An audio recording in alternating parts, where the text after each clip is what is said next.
While Sharpton just can't keep Nolan Wells' friends out of his mouth. Notice I didn't say name out of his mouth because he believes that if he doesn't say their name, then he's not guilty of a crime. He's not guilty of defamation.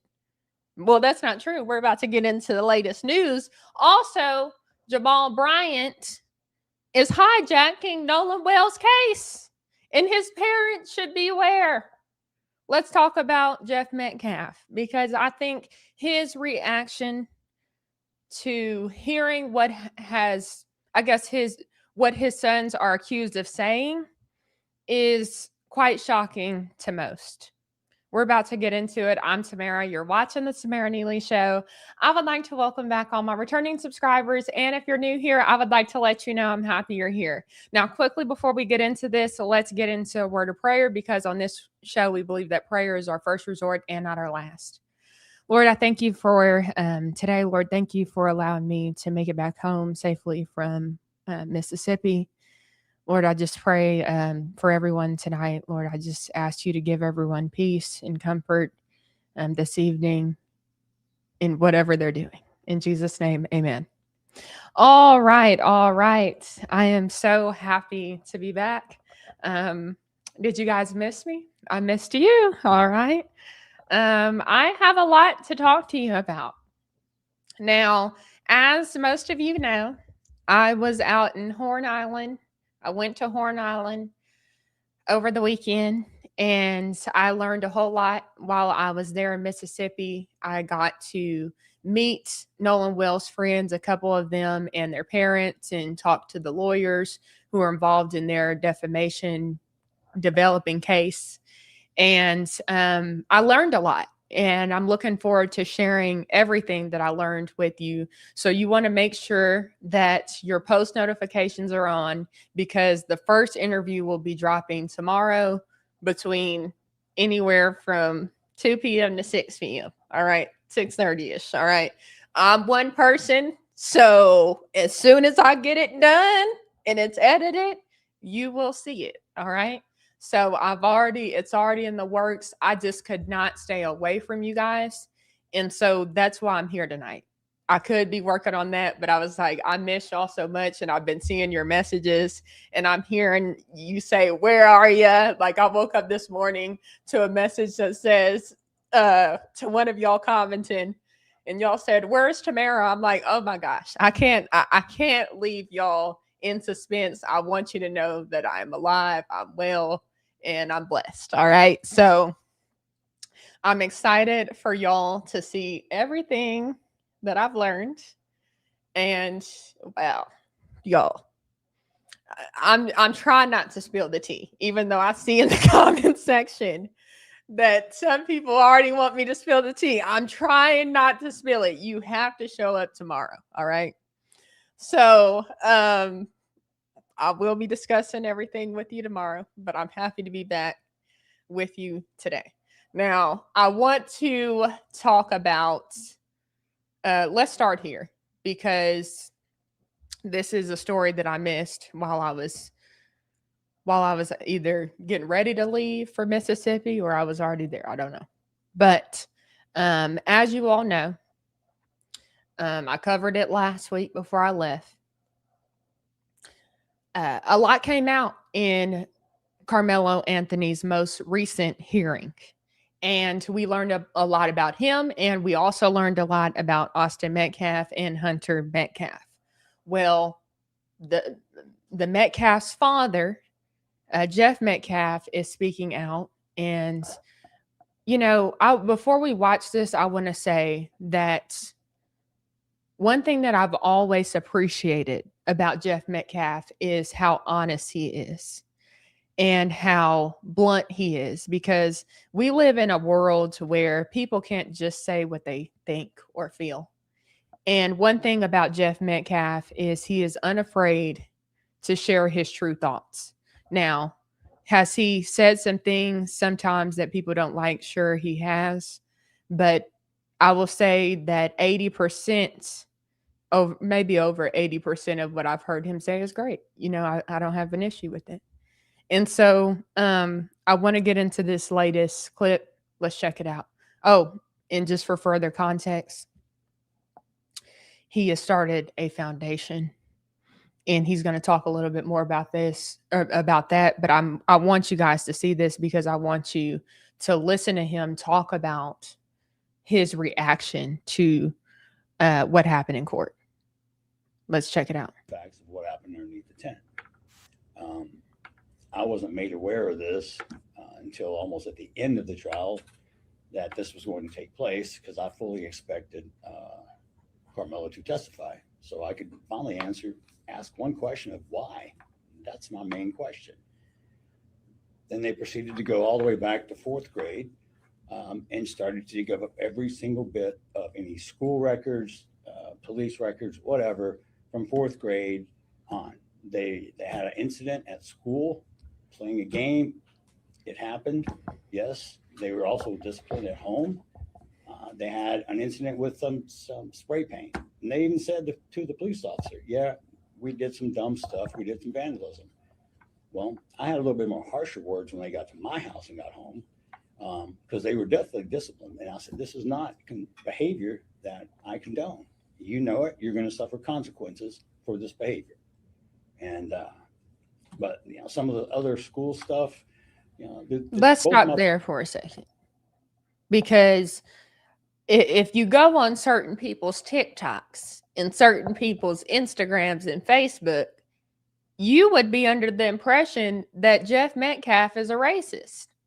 And here he just said that he held his sons accountable when he found out about the vandalism that they participated in. Now, I'm not going to repeat the words in which were allegedly painted on something, spray painted on something. Okay, I'm not going to repeat that, but Austin and Hunter said some racist things that they should have said. I don't know where they learned those racist things. And like I said, when I found out about it, I said something along the lines of, you know, if, you know, that just wouldn't be allowed in my parents' home. They believe in, you know, spoiling the ride. And so, and I told you guys about how my brother and I tried to bully somebody, you know, a couple people when we were kids and how that didn't work out. Now, it's refreshing to hear that Jeff Metcalf is saying he did discipline his children when he found out about this. So that should dismantle the narrative that Jeff Metcalf allowed his sons to do this. Okay? So boys, yeah, did they have mouths on them? Unfortunately, yes, they did. But so do most teenagers growing up. I had the standard, or I don't want to say normal, but or standard. There's really, you know, but raising a child, you know, he didn't, you know, commit a felony. He didn't kill someone. He didn't drive drunk. Those things are like some major things that can affect you. They were typical teenagers, saying and doing things that typical teenagers do in today's society. I mean, I wouldn't say all that, to be honest. I don't know a teenager who would do that, but I guess there are teenagers out there who do stuff like that. I just don't know one. But, you know, kids do things that they shouldn't do. I'm not saying that I'm perfect, and I don't think anybody else watching this believes that they're perfect. So, at the end of the day, what he's getting at is that the young men took accountability, and that's what matters. didn't grow up that way. I didn't have the internet, social media, cell phones. All this has contributed to the moral decay of society, and I believe it's made the race gap even larger. When all we want to do is close the gap. I don't understand. I mean, who cares who's president? It changes every 4 years. Mm-hmm. Your son's life, how long is that? Hopefully longer than 17 years, because that's all the life that Austin got. Austin was a good kid, loyal, loving. You know, they say he was a bully. No, not necessarily. He joked around a lot. Wasn't a bully. I'm not a bully. People can misconstrue me as a bully. People don't want to face me. They don't want to talk to me. They want to sit behind a keyboard and try to attack me. I got the armor of God on my side. So whatever you throw at me, I'm ready. Then it's true. And y'all got to think about all that Jeff has gone through. I mean, he's gone through, a lot this past, let's see, it happened in 2025. So year and a half. It was April 2025 and it's October almost. So almost year and a half. So, and we all know the threats and and everything that he's gone through. I mean, there was even a meme out there of someone urinating on his son's grave. So I don't want to hear, oh, Jeff shouldn't respond. No, at some point, it's human nature to want to respond to people who are doing those sort of things to you. And I don't blame him for being angry. I mean, the Bible says be angry, but sin not. So, I don't blame him for being angry. Now, he did say some stuff that I think he even regrets, but he also has gone through a lot. I said what I said.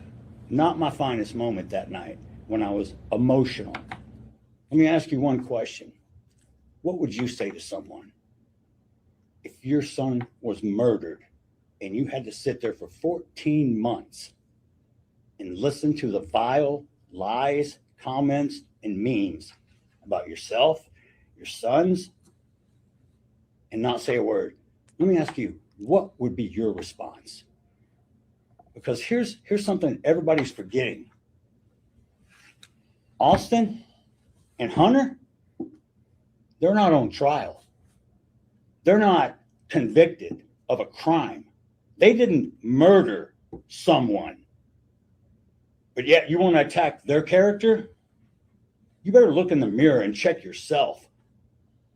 If you're that low of a person to come after a dead child, I pray to God you don't have children. Because if you're instilling that hate into them, you're just perpetuating the cycle. We have to break the cycle. We have to make the change. Mm-hmm. Dr. Carter, he's helping me make the change. I know everybody says, how's this work? He's black and white. Because neither him nor I see color. This is what we see right there. Red. We all bleed the same. Now, if you choose to believe in God or not, that is. Now, I want to say something. And I want to know, have y'all kind of thought about this too? I think that if Jeff Metcalf was really a racist, I just don't think he would be able to communicate with black people as well as he does. Like, you already know Jeff Metcalf has black friends by the way he talks. Is it just me? Like, same thing about Sarah Fields. I'm like, have you been around Sarah Fields? You would know she's not a racist. Because, I mean, these people, they fit right in with everybody. Black, white, and everybody in between. They know how to communicate with everybody, all right? It's not like Jeff is just like, oh, I can't talk to black people with this. No. I mean, that's just not the case. And I remember seeing Jeff Metcalf for the first time, and I wondered if he had known me or, if he saw my content before, because him and I did make eye contact. But at the same time, I was talking to his former in-laws, and I know Megan. And so, I don't know if he knew me at that point or if he just saw me talking to his family members and that's why he was looking. But either way, he didn't come off like he was a racist, like he didn't want to, say hi or be around me. So it's weird that people come up with these stories, these narratives about other people who they don't know. I mean, it's just crazy how on social media they've got them all figured out. And he's a person just like everybody else. One thing people can't take away from him is the fact that he has taken accountability for even his son's actions and his own, which is something we're not seeing on the other side. Have you seen Carmelo Anthony's parents take accountability for what their son did? Absolutely not. All we've seen them do is play victims day after day after day. Even when I saw them do an interview with Willie D, they were looking like, looking as though they lost their son. They can still see their son. Carmelo will be out possibly even 17 years from now when he's like 36 years old. While Jeff Metcalf here has to visit his son at a gravesite. And then they want to judge him. What you're about to see is so much empathy extended to the Anthonys, and even some compassion. Check this out. It's your personal decision. I'm not here to tell you what to do, except for make a change, be part of the solution, not part of the problem. And if you think you're part of the solution, tell me what you're doing. Tell me the action you're taking. Mm-hmm. What action are you taking to be a part of the solution? Because you're not doing anything, because that means if you're not part of the solution, you're part of the problem. Why? How? Well, if you're a person who is good and sees the problem and ignores it and does nothing about it, you're just as bad as the person with the problem. Change takes action. And y'all see why. I talk a lot. You see why. No, because what happens is this. I'm passionate. I can never tell you I know what Jeff is feeling. I'd be a liar. I can't imagine what he's feeling. But he was prepared not to speak. Okay, this is off topic, but have y'all ever gotten an Amazon package, but they delivered it to the wrong door? I just got a notification that I have a package delivered, and I'm looking at this and I'm like, who's it? That's not me. That's not my door. But anyways, Amazon, I need y'all to get it right. All right. Let's get back to it. This information that came out about his boys before I ever signed on to be a part of the board, he told me, full disclosure. Hey, before you say yes, I want you to know this. I want you to know this. I want you to know this. I can respect that every day. When he found out the first day from the DA what was coming down the pipe, he called me, sad voice, what's wrong with you? Man, I can't believe what my boys done did. He told me everything. I'm not sure that people understand what respect is. So I respect Jeff.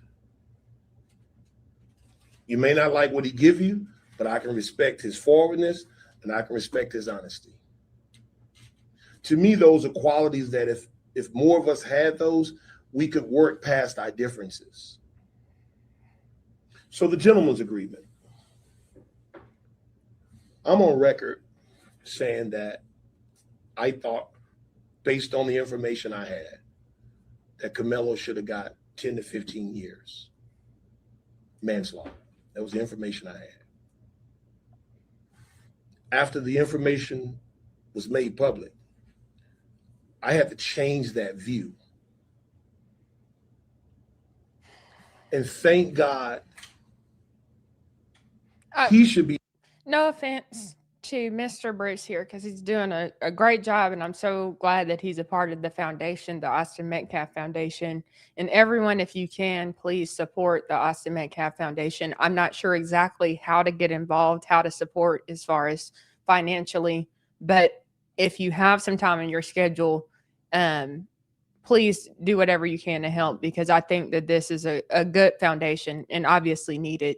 I mean, think about what we found out about both Carmelo and Austin. We found out some crazy things about both people, and this foundation is supposed to be helping kids who are troubled, right? And so I like to see that happening. With that being said, I just don't know how he came to the conclusion initially that Carmelo Anthony should have gotten only 10 to 15 years. I mean, let's be real. He's lucky he didn't get life in prison, because when you take a life, it requires a life. But nobody wants to have that conversation. And so I don't know how someone would get manslaughter. for stabbing someone in the heart for no reason. I just don't understand that. But everyone has their interpretation of what justice looks like. Thanking God.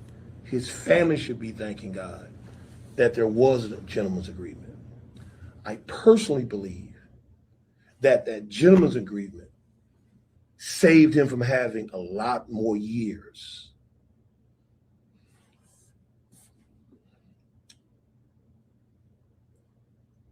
Myself, no one else can claim self-defense when you can escape. I will say this. Out of the things that were presented, that was a part of the gentleman's agreement, based on those facts, because we have to treat his boy's information as facts. So that means we have to treat these as facts. You cannot have, or you should not, people do what they want to. You should not walk away and say he did what he had to do. He pushed him. These are the things I've heard. And these are from people that I'm looking like, I don't understand what you're saying. He shouldn't have put his hands on him. As a young, having been a young boy, all I did was fight. Some of the people I had a fight with, we became friends. That's a good point. And we have to remember that obviously I'm a young lady, so I think that most of us ladies are like, we're not getting in fights with our friends, but guys are different, you know, they're willing to fight it out if they have an issue. And then next thing you know, they're friends. But girls, we're different. We're like, if we have an issue with you, we're going to argue about it typically and then not let it go. All right. Now, I'm not like that, but I'm saying that most women are like that. So, I mean, he makes a good point. And this is why you got to fight it out like a man instead of, you know, bringing a knife to a fist fight. After the fight. So we're telling all these young people, if somebody put their hands on you, you have the right to kill them. That's what the culture is saying. That puts my children in harm's way. That puts your children in harm's way. As a society of people in an imperfect America, very imperfect, racism has destroyed people. It's robbed people. But I went to an all-white college with 3 black girls in the cornfield. Race did not play a factor in the Midwest of Iowa in 1990. All right. So I want to get to Jeff Metcalf. The media is about to ask him some questions, and I want to weigh in on that. So let's kind of skip around a little bit.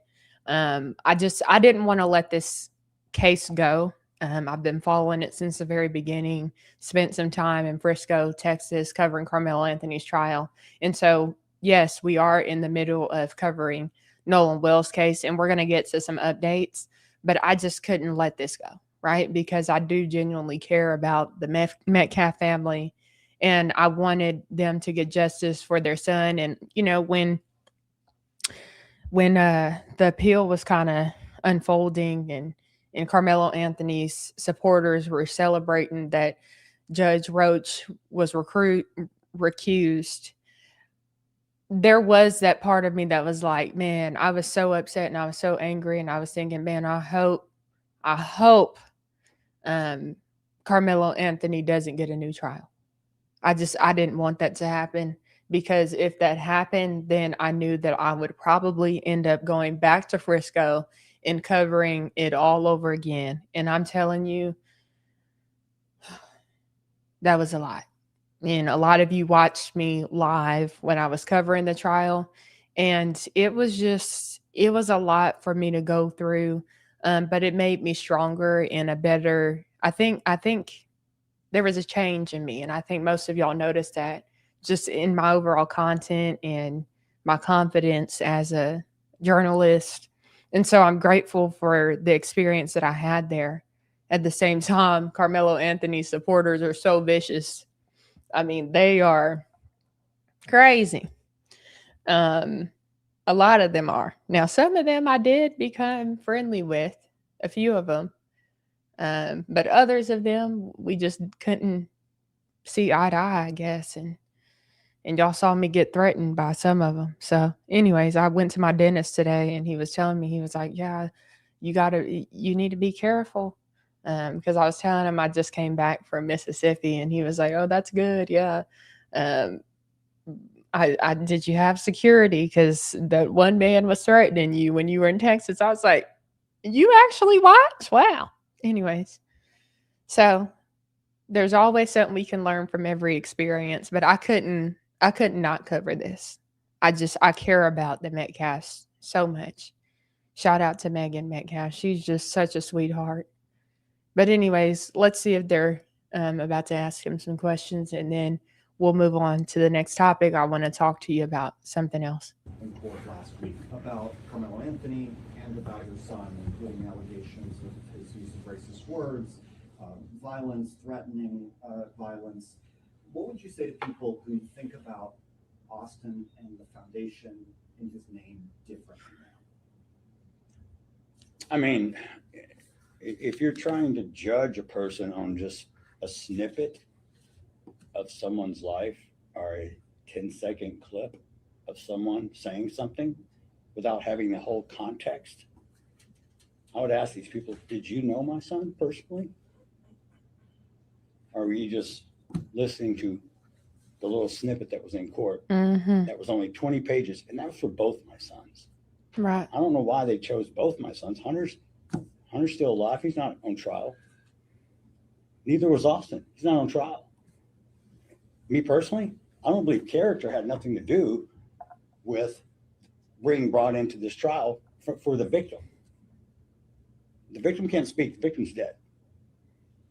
He's murdered. He's already been convicted. That's not what we're arguing here. Now, did I know about every single text that they said derogatory terms? No, I didn't. I would challenge every parent. Do you know exactly what's on your kid's phone? Every single word? Because if they delete it, how do you know? Mm-hmm. Now, the couple of incidents that I mentioned before that involved law enforcement, yes, that was handled at home also. I don't condone that behavior. I mean, I'm a father. I have a responsibility. I have to try to instill some sort of guidance, some moral compass, some values. And then people want to come at me and accuse me of not having values and morals, and I'm this and I'm that. My grandfather told me this: it's none of my business what other people think about me. And that's very true. Mm-hmm. Because actually, That's so true. I was watching this video with somebody else when I first saw it, and I said, sometimes we all need to hear that. I don't know about you, but sometimes I need to hear that. It is none of, I mean, say it again, Chef Metcalf. It is none of your business what anybody else thinks of you. I don't know about you, but I've had one of those kind of weeks where I'm like, I need to remember that in whatever I'm doing. Focus on you. So that's good advice. And clearly, Jeff Metcalf was instilling some common sense and some moral clarity into his sons. And I love the shirt, by the way. Here I am, send me. I said this before, you only control two things in your entire life. That's it: your actions and your attitude. Everything else is mental noise. You want to yell and jump up and down and scream and protest and chant on courthouse steps? Didn't change a thing, because the facts are the facts. And I stand on the facts. And I stand on the fact that I've made mistakes. Mm-hmm. I We all stand on the have. fact that I've said some things in my life that not my finest moment, and I regret. I would challenge any person in the world. Hmm. Have you ever fallen short? Because I haven't met the person who walks on water and changes it to wine here. So if you're pointing the finger, there's three fingers pointing back at Hmm. you. Remember, it's not your job to judge. It's Hmm. God's job. Vengeance saith the Lord. It's not for me to attain. I don't know why the I was audio went robbed out of for a something. second. I don't understand it, and I won't understand it until I sit beside Austin in heaven. But till that, I believe in God. Hmm. I trust His plan. I don't always agree with it. Why He needed my son at 17, I won't have that answer till I get there. But I'm not going to torture myself running it through my head. I'm not going to torture myself listening to Hmm. these outside voices that really mean nothing to me at all. Are you involved in my life? Do you know me personally? Do you care about me? Yeah. My inner circle, they all know who I am. Most of my friends outside, work constituents, they all know who I am. I'm very consistent. I'm straight to the point. I'm very honest. And I take accountability if I screw up. That's what I was trying to teach my boys. That's what I tell them. You're free to make any choice in life you want, but you are not free from the consequences. I don't know how anybody can't love Jeff Metcalf. I don't know how anybody can't love him because he is so honest. He is just so straightforward. He's so real. And I'm glad that his gag order has been lifted and he can he can say what's on his mind. I'm glad that he can do that. Now I want to skip to the end just to make sure we didn't miss anything. Because when you're reading a good book or watching something like this, obviously you're going to hear some important information at the beginning, then middle is like, your lead up to something and then everything else falls into place. So let's just make sure we didn't miss anything that's important. Here's the last 2 minutes and then let's move on. Shout out to Jeff Metcalf. I hope he's not crying in this clip, but if he is, God sees his tears. And y'all continue to keep Jeff Metcalf, Megan Metcalf, Hunter Metcalf, his Austin Metcalf's friends, all in your prayers. Keep them in your prayers because grief is hard. I've lost friends. I know how it feels to lose people that I love and care about. And I'm sure you know that feeling as well. And imagine doing it in front of the whole world and everybody's judging you and telling you what you should be saying or how to grieve or whatever the case may be. It's tough. And so my heart goes out to everybody involved. And let's watch the last 2 minutes and let's move forward. So we're done. Y'all, unless y'all got anything, but I will tell you, just to finish up with your question. You ask about the foundation. I'll tell you why I know it's gonna be successful. That's his life. He doesn't have a job anymore. He had to give up a 25-year career as a realtor for health. I mean, for security reasons. So at Mm-hmm. 61, your face has been plastered all over America. Who wants to put you on their job? So every day he has to get up and fight for this foundation and make it work. And normally, when you have the heart and determination and a story, there are some good Americans out here. Our email, the Austin Metcalf Foundation email, we got an email from a police department, from a school, 450 students. We just got another email from a mother who has an organization for kids. So there are people who know the story and the need, and those people will find us and we'll work together. And eventually, some of the very people that's clowning the organization is going to need the organization. Mm. But that's the way it is. So, like I said, I thank you all for your time, man, and we're And done. and I'll say this about their organization, you know, whenever you start something, it always turns into something you never even expected. And when God is on your side, it goes even better, and it becomes even bigger than you expected. And so right now they may start out by, I don't know if they're mentoring, but who knows, maybe they could, I mean, it could grow into something that we can't even imagine. And so I'm hoping that everyone can support the Austin Metcalf Foundation. If I can find any information regarding that, I'll post it in the description, I guess, when I post the playback. But shout out to Jeff Metcalf and Bruce as well. I think they're almost finished. Y'all have any other questions? Thank you, guys. All right, so they're done. Okay, so that's the update when it comes to Jeff Metcalf and the Austin Metcalf Carmelo Anthony story. There's so much to it that I really didn't get into. There's so many things that I could comment on, really, even things that have been said about people I know, and there's been some name calling coming from the other side, but I don't have time to give that any weight, just because I've got a lot going on and bigger fish to fry, and I'm not about to go back and forth with people on the internet who just want to talk, and so and who want to have, actually I'm kind of going down that rabbit hole, and I don't want to go there, because I have a person in mind who said some stuff that I'm just like, you're lucky I'm a Christian. That's all I'm going to say. You're lucky I'm a Christian, and I don't say everything that's on my mind. All right. So I'm just going to let that be. But that is the update on Austin Metcalf and Carmelo Anthony. I want to go ahead and get into this next story. Let's talk about Jamal Bryant, because I mean, it's clear as day that Jamal Bryant is hijacking Nolan Wells' case.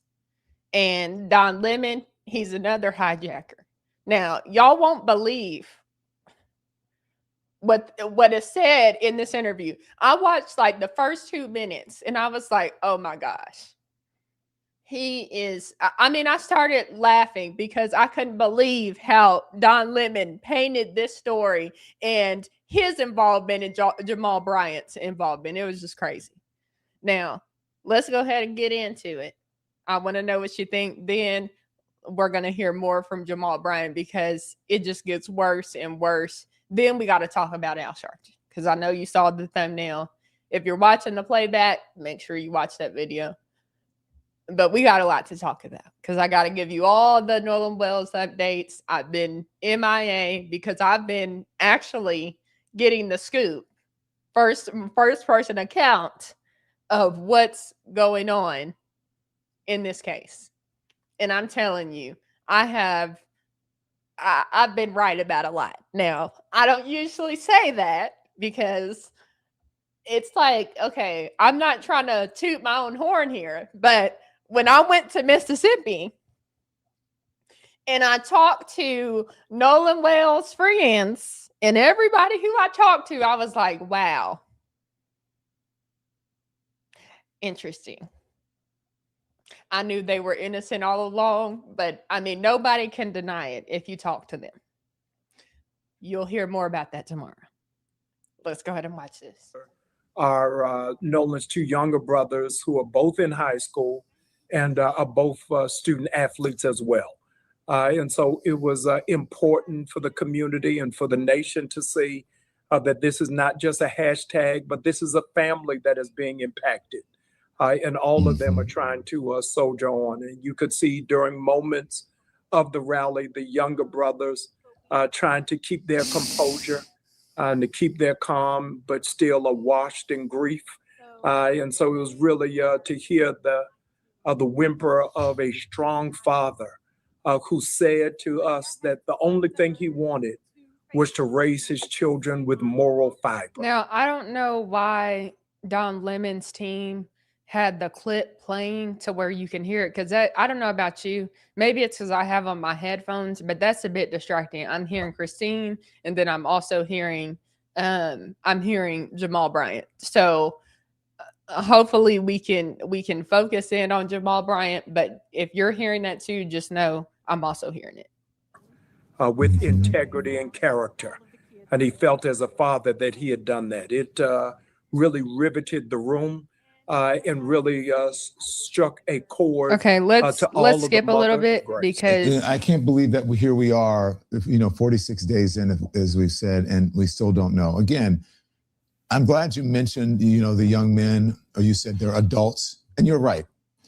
But again, for me, it is, I don't understand their strategy. And maybe they came up with the strategy and they said, okay, fine, do whatever you want. I have no idea what's going on here. But for me, it feels like we are investigating an unaliving trial when we have no evidence yet to confirm an unaliving or the possibility thereof.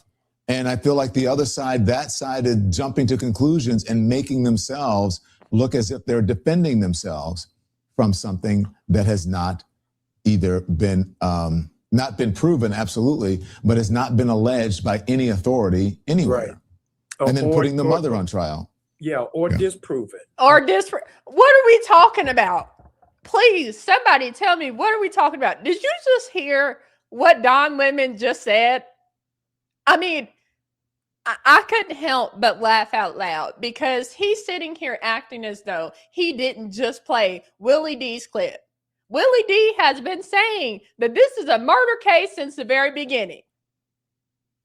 Don Lemon has been also kind of, trying to make it seem like, oh, well, we don't know what's going on here. And he was hanging out with some white kids, white young men. So it could be, he's been insinuating that Nolan Wells' friends are involved.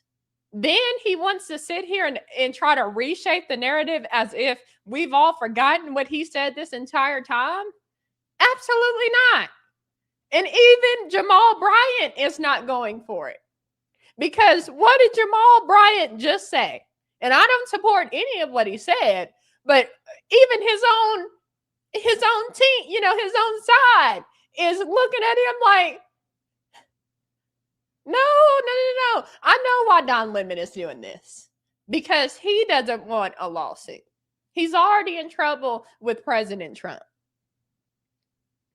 He's already in trouble because of, bursting into that church, making children cry, all in the name of ICE, anti-ICE propaganda. Don Lemon is already in some hot water and facing some federal charges. Now he wants to backtrack. I don't know. Could Don Lemon be next? Could Jamal Bryant be next? I don't know. Authority anywhere. Right. And then putting the mother on trial. Disprove it. And so for the attack to be hurled at the mother is unconscionable at the highest level. For her credentials now to be placed in question is a greater unnecessary weight for them to have to wrangle around. And so it is a living nightmare that they've been going through for 45 days. And now to ask questions about their child seems to be portrayed as if it is a breach or it is an affront to the young men is dizzying at best. So I don't see how they're just trying to make it seem like they haven't been causing all these issues. The young men, Jax, Warren, and Morgan wouldn't have had to hire a lawyer if you guys wouldn't have had to hire lawyers if you all weren't defaming them, which we're about to get to Al Sharpton later on. If you're watching the replay, be sure to watch that video as well. But I mean, that's just crazy to me. especially considering the clip I'm about to show you of Jamal Bryant. Yesterday, again, I said I wanted you to take us inside. You have, I have some photographs from, I think there's a Nolan Wells birthday cake that is there, which was, obviously that's what we said yesterday. He should have been, there should have been birthday cakes with him there. And so that was in great colors. I don't know if that was school colors or whatever. I think it might have been his football team colors, the blue and the white and the. And they had, Don, I don't know if you have it, they had in the front of the church all of Nolan's jerseys from when he was in the Pee Wee League to middle school to high school to now his freshman year of college. All of his jerseys they had framed and set at the altar. And so it was a beautiful sight. There it is in front of you. Oh, well, rest in peace, Nolan Wells. I've only heard overall really great things about him. And so this is a tragedy, and it's unfortunate that you have bad actors who are hijacking his legacy, because I mean, Nolan was someone who could connect and relate to people from all different backgrounds, and that made him so special and unique, especially in this time where people like the people you see on the screen, Don Lemon and Jamal Bryant, are being so divisive. It's just, it's crazy to think that his name is even attached to, their names are even attached to Nolan Wells, because they're nothing like him. Now, I want to skip over to this clip because obviously, as you can see, they're reacting to this very event, which was Nolan Wells' 18th birthday celebration. Maybe you saw it going viral. Maybe you saw Christine and Elmore and Ben Crump singing Nolan happy birthday. And it's just, I don't know, this whole situation has become very weird. And I don't know how the public is still, I don't know. It's just, maybe it's because I went to Horn Island. I've met Nolan Wells' friends. I'm just like, how is this even still going? Because this is not a murder case. That is one thing that Don Lemon got right. Even though we all know the context in which he was sharing that information.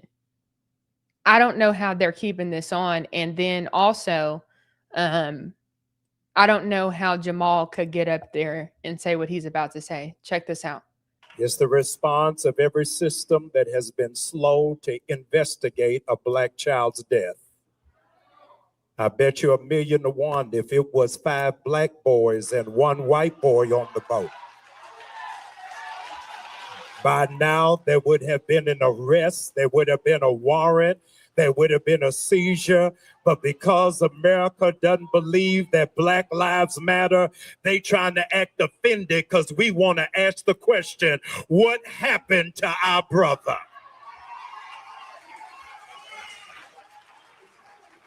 And when we ask, what is he even talking about? Nobody's offended because people are asking what happened to Nolan Wells. We're all asking that question. Let's be real about that. Question, what happened? The response is we're still gathering information. We're waiting on toxicology, waiting on the grand jury. Am I my brother's keeper? That's the question underneath every delayed subpoena, every sealed file, every complaint filed against a grieving mother's nursing license.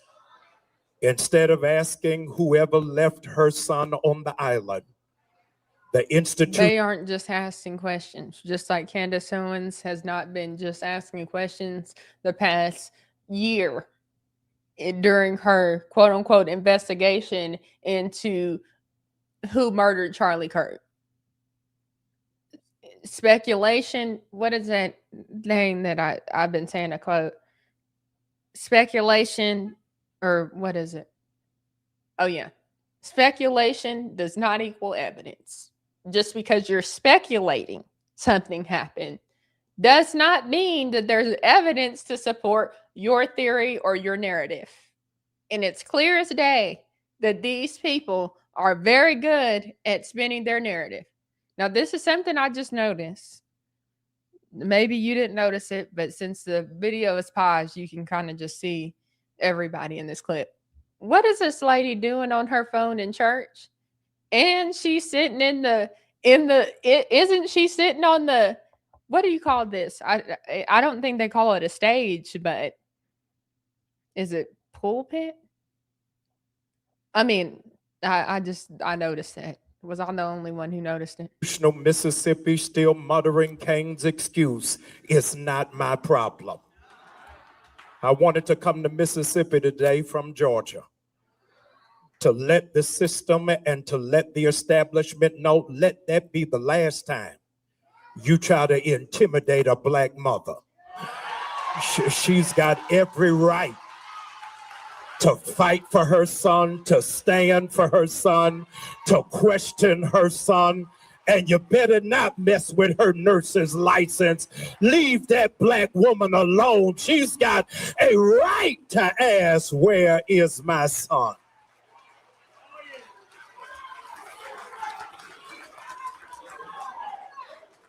And he asked what has been done.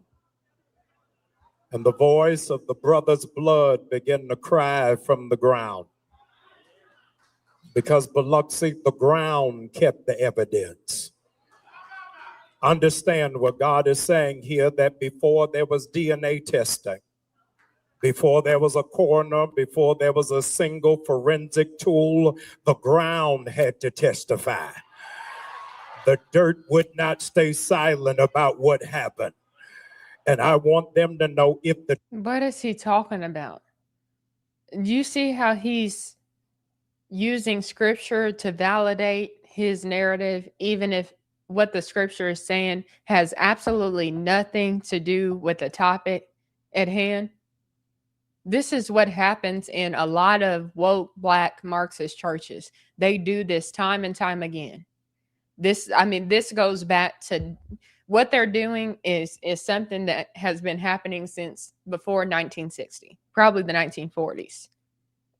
These black Marxists who go into churches, they deceive the black community because they know the black community is very faithful. They know that a lot of the black community goes to church faithfully multiple times a week, and they're manipulating them and they're using them. And I really hope that the black community wakes up, because I'm telling you, you are being led astray and you are being deceived. I don't know if y'all have seen Jamal Bryant's church, but he has a fist, one of those BLM fists on his I don't know what this is, on his podium, but I feel like there's another name for it. Y'all let me know in the comment section. I mean, shouldn't a cross be there? No, he has a social justice fist there in order to communicate a message, which tells us where his desires are. It doesn't seem like, I mean, if you're at church, your desire, or if you're a pastor, obviously you should be promoting Christ, not social justice. That's inappropriate and that's not acceptable and it's not godly. But a lot of people are serving the gospel of blackness, and it's not leading them to heaven. And I hope they change, because you can't get into heaven hating your brother. Even if he's white, you can't get into heaven hating your sister, your white sister. Same goes for white people. You can't get into heaven hating your black brother or sister. Nobody should be hating anybody. You don't have to agree with what everyone does, because none of us agree with each other 100% of the time, because we're human and we have different personalities and things that make us unique. And so it's all right to have disagreements, but don't let that disagreement lead you to hate the person who's right in front of you. Dirt wouldn't be quiet. What makes you think the water's gonna be quiet? Because black people know something about coming through the water. See, we came through the middle. What is he? passage, and we came through the Atlantic Ocean, and we understood down by the riverside God is still able to do something in the water. Don't shout if you ain't been to the pool, but if you've been baptized and you know that the water still speaks, then you got a right to give God glory that the water will not be silent. Don't tell this family that a barrier island in the Gulf of Mexico has no memory. Don't tell Christine Wells Wansley that Horn Island isn't talking. If dust and dirt could testify against Cain in Genesis 4, then sand and surf can testify about what happened to her son. The ground still speaks and the water still speaks. Somebody just has to be willing to listen to the urgency of this hour. We've been in here a long time tonight. Medgar Evers was shot down in his own driveway, less than 3 hours from where we are standing right now in Jackson, Mississippi in June of 1963. It took 31 years, 3 trials, and a family that refused to let his name die before the killer was convicted. But I came to tell CNN, MSNBC, Fox News, and every white supremacist, we ain't waiting 31 years. We need answers before this year is over. Before December 31st, somebody is going to have to answer what happened to Nolan Xavier Wells. And if you believe it, make some noise in this building.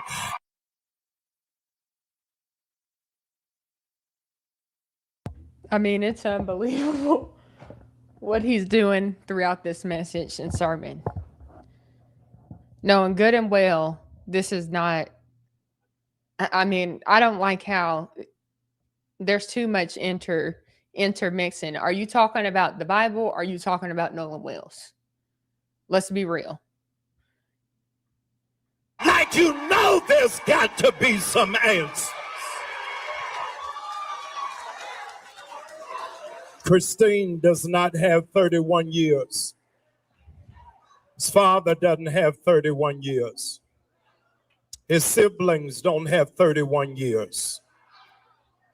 We have a moment to disrupt a cycle. This is ridiculous. Especially knowing what I know about this case. I don't know what they think. It's obvious that they're doing this for the wrong reasons. Especially knowing the fact that Nolan Wells' friends have reached out to Christine Elmore multiple times. Even Officer Tatum has reached out to Ben Crump to have conversations with all of them. And yet they're still making it seem like they're being left out of the loop and they've got to take advantage of this moment and they've got to, it's just like, what are we even talking about? This could have easily been resolved. They could have easily come together with Nolan's friends, with their community, and gotten this case solved. I get it. At the beginning, they were wanting answers and they said they weren't getting those answers. But now you have more answers. You have more clarity. You have more people who are willing to help you. So there's no excuse. Because the blood that absorbed in Genesis 4 is the same blood that is now stained in Mississippi. To go from Medgar Evers to Emmett Till and now to Nolan Wells, the blood stops here. We came tonight to stop a blood cycle. We are tired of all of these innocent black bodies being killed. And since I'm here, I came under all of the authority of Calvary to say all of these lynchings have got to stop now. When he said that part, I was like, what is he talking about, lynchings? Nolan Wells was not lynched. We all know this. There's no indication there was any foul play. when his body was recovered. He was not lynched. His friends did not knock him out and punch him and do all that. So I don't know where this narrative is coming from. But this is why defamation lawsuits are going to be filed. Because there are people who keep saying stuff like this. And then they want to say, oh, well, I didn't say that, so and so did it, or I didn't say that, but obviously you're implying it. And in Mississippi, the laws are pretty clear. And there's a lot of room that qualifies as defamation. All right? Black people don't lynch themselves. Y'all better stop that lie. We gotta go back to our original gangster music. Before I be a slave, I'll be buried in my grave and go home to my Lord and be free. It is easier for them. It's easier for them to go after the mother than go after the truth. And while this family has been waiting on answers, somebody filed an anonymous complaint about Christine's nursing license, but no complaint about no movement around the investigation. They tried to attack her. It's crazy. Now, I'm going to have to pause this for just a second because I've been looking for my charger and I cannot find it. Obviously, I just got back in town and we're on 2%. So I'm going to pause this for just a second because I was going to try and make it through this segment, but I've got to find the charger. And if I can't, then we'll have to come back and finish this tomorrow. Obviously, I just got home and I don't know where the charger could be. So let me go find this charger. I would love for you all to hang out and wait on me. But if not, I'll catch you obviously tomorrow. But hopefully it won't take me very long. I'm going to go find this charger really quick and I'll be right back. Thank you all for your patience. All right.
Y'all are so loyal.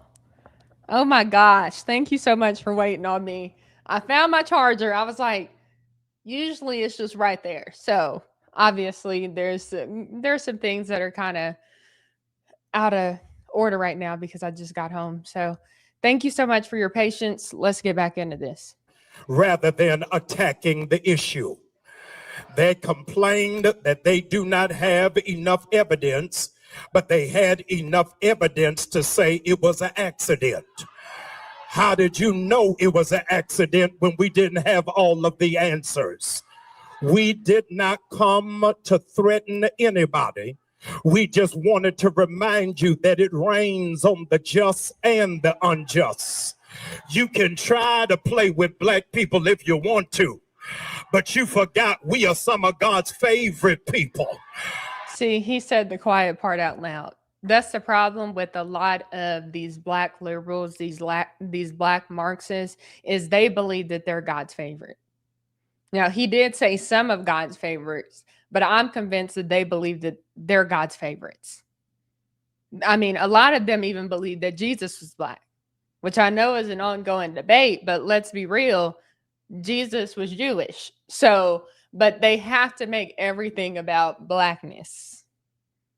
And so it's just ridiculous. And like I said, Don Lemon is continuously, or not Don Lemon, Jamal Bryant is continuously making this case worse and worse because he keeps inserting himself. And if he doesn't stop, he may find himself in a situation where he gets a letter from Tyler Cox, Nolan Wells' friend's lawyer. And that's going to be on him. Because let's be real, all of these people have been warned at this point. But they continue and they continue and they continue to say things, to do things that they know they shouldn't do. They don't care about the consequences at this point because they've been doing this for so long. They think that, oh, you know, they'll get a slap on the wrist. And no. Things are changing. And I honestly think God is using the young men who are involved in this case for his glory. And that's what he does when we're believers. He uses our story for his glory. He doesn't waste a story. Well, all of that kind of rhymed.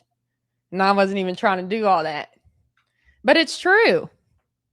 I mean, think about stories in the Bible. God has used so many, I mean, some of the best stories that God had that's in the Bible are about young people and how God used them to do something so good. And I honestly think that the defamation letters and these lawsuits that are coming is only the beginning of a culture shift. We witnessed a culture shift back in 2020, didn't we? BLM was in full control, it seemed like. It seemed like Black Lives Matter was plastered everywhere, and these Marxists were in control, and they were running things like they were in charge. Well, now the tides are turning. Charlie Kirk has made a huge impact on our society, on our culture. And his legacy is continuing to live on, and other people are stepping up, and they're making a difference. And so I honestly think this Marxist tactic of playing victim every time you don't get your way or making it seem like everybody's racist, I think the days are numbered for this sort of behavior. I really do.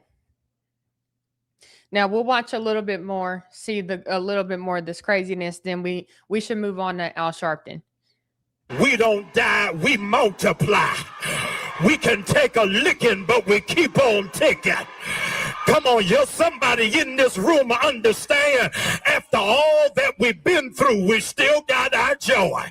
That's why black people can say, for every mountain he brought us over, for every valley that he brought us through, I will bless the Lord at all times, and his His praise will Unbelievable. continuously be in my mouth. If you still got a praise, I dare you to give him glory.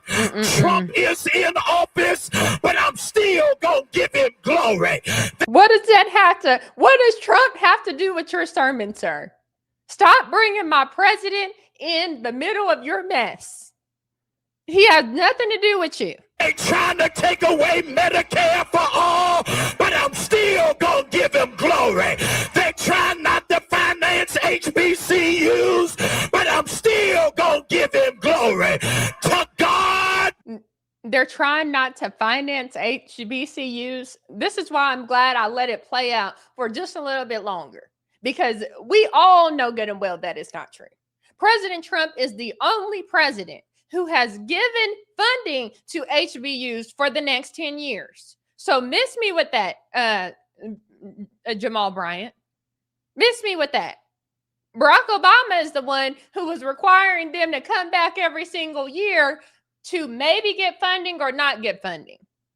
President Trump said, you know what? I'm going to sign this so y'all can just get funding for the next 10 years. Have a great decade. Hopefully the next president will do the same thing I did. And then he wants to sit here and push a false narrative. And how is this a church? How is this church receiving funding or tax breaks from their state when they're preaching stuff like this? You're not supposed to mix politics with church in order to continue to receive the benefits that come with having a church. I mean, at this point, maybe the government does need to get involved in this church and set the record straight. And what I mean by that is Jamal Bryant's church. I don't know whose church they're at right now, but Jamal Bryant does this all the time. And it's ridiculous. Church is not the place to be pushing your Marxist agenda. Be the glory for the great things he has done. Equal protection is not optional. This is inappropriate. Attorney Trump has been crying for the last 45 days that all we want is truth. All we want is transparency. All it is that we want are answers and the conclusion of the matter. The 14th Amendment says that no state shall deny to any person within its jurisdiction an equal protection of the law. Who is denying anyone? Do you see how this is just continuing to go downhill? I mean, in one clip, I'm seeing Don Lemon say, oh, no, our side is not painting this narrative that anyone did. This is a murder case. Our side is not the one who's, accusing anyone. And then I see this happening. Well, Jamal Bryant here is making it seem like Nolan is not being treated fairly. His case is not being treated fairly. When we know good and well that the Navy SEALs were out there looking for him as soon as they found out he was missing. The Coast Guard. I mean, he's black and they were still doing that. They didn't have an issue with going to look for him. And a lot of those people were volunteers. The courts are doing their job. And so this kind of behavior is sickening. And Jamal Bryant needs to be careful. Because I'm telling you, if he continues to go down this rabbit hole, he's going to end up slipping up and he will be in defamation territory. He may not be there yet, but if he continues down this road, he's going to end up there. I'm done with Jamal Bryant. Let's move on. You guys get the picture. Now, I want to talk about this. Just a reminder, last week we talked about how Al Sharpton has been served. All right. Or not served. Sorry. Not served. He has been warned. He's been sent a letter from Tyler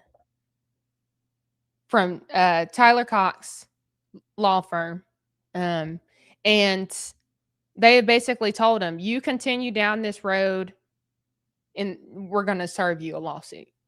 And they have to do that by law because Mississippi says they have to at least warn the person that who's defaming them to stop.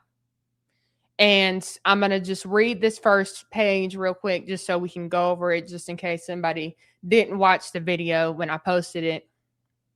And then we'll look at a couple photos, and then I want to get into the latest with Al Sharpton because he has targeted Nolan Will's friends again. This is something he continues to do, calling them out, which we're going to get to. Now, this says, Dear Mr. Sharpton, we represent Warren Jackson Morgan. This letter will serve as our only pre-suit demand regarding your defamatory statements about these completely innocent young men. This letter should come as no surprise to you since you recently welcomed a lawsuit against you, boasting at the National Association of Black Journalists Convention. Now, we all remember that. If you don't, go watch the video. I'm telling you, it's worth the watch. I have it on my channel. And here's a quote from Al Sharpton. But I will say this on stage. I want them to sue me first. You also stated, I want to depose your son. If you sue, the plaintiffs are deposed. And let's go to civil court, any kind of court you want to go to, because you can't make this make sense. We're happy to grant your wish. Unless you comply with the demand set forth in this letter, we will imminently be filing suit against you. That's what Tyler Cox said. However, we are pleased that you too welcome deposition. While we are more than ready for Warren Jackson Morgan to sit for their deposition and tell the truth under oath, we are most looking forward to your deposition. See, I told you guys the tides are turning. This is not this is not 2016, all right? This is not the era in which you can accuse people based off of their race and get away with it. This is not the era for that. The page has been turned. Unless you are legitimately experiencing racism, you could be sued for lying on people. Obviously, we know that racism still exists because sin still exists. It's always going to exist until Jesus comes back and we live into eternity with him. And so we know there's a sin issue all around the world.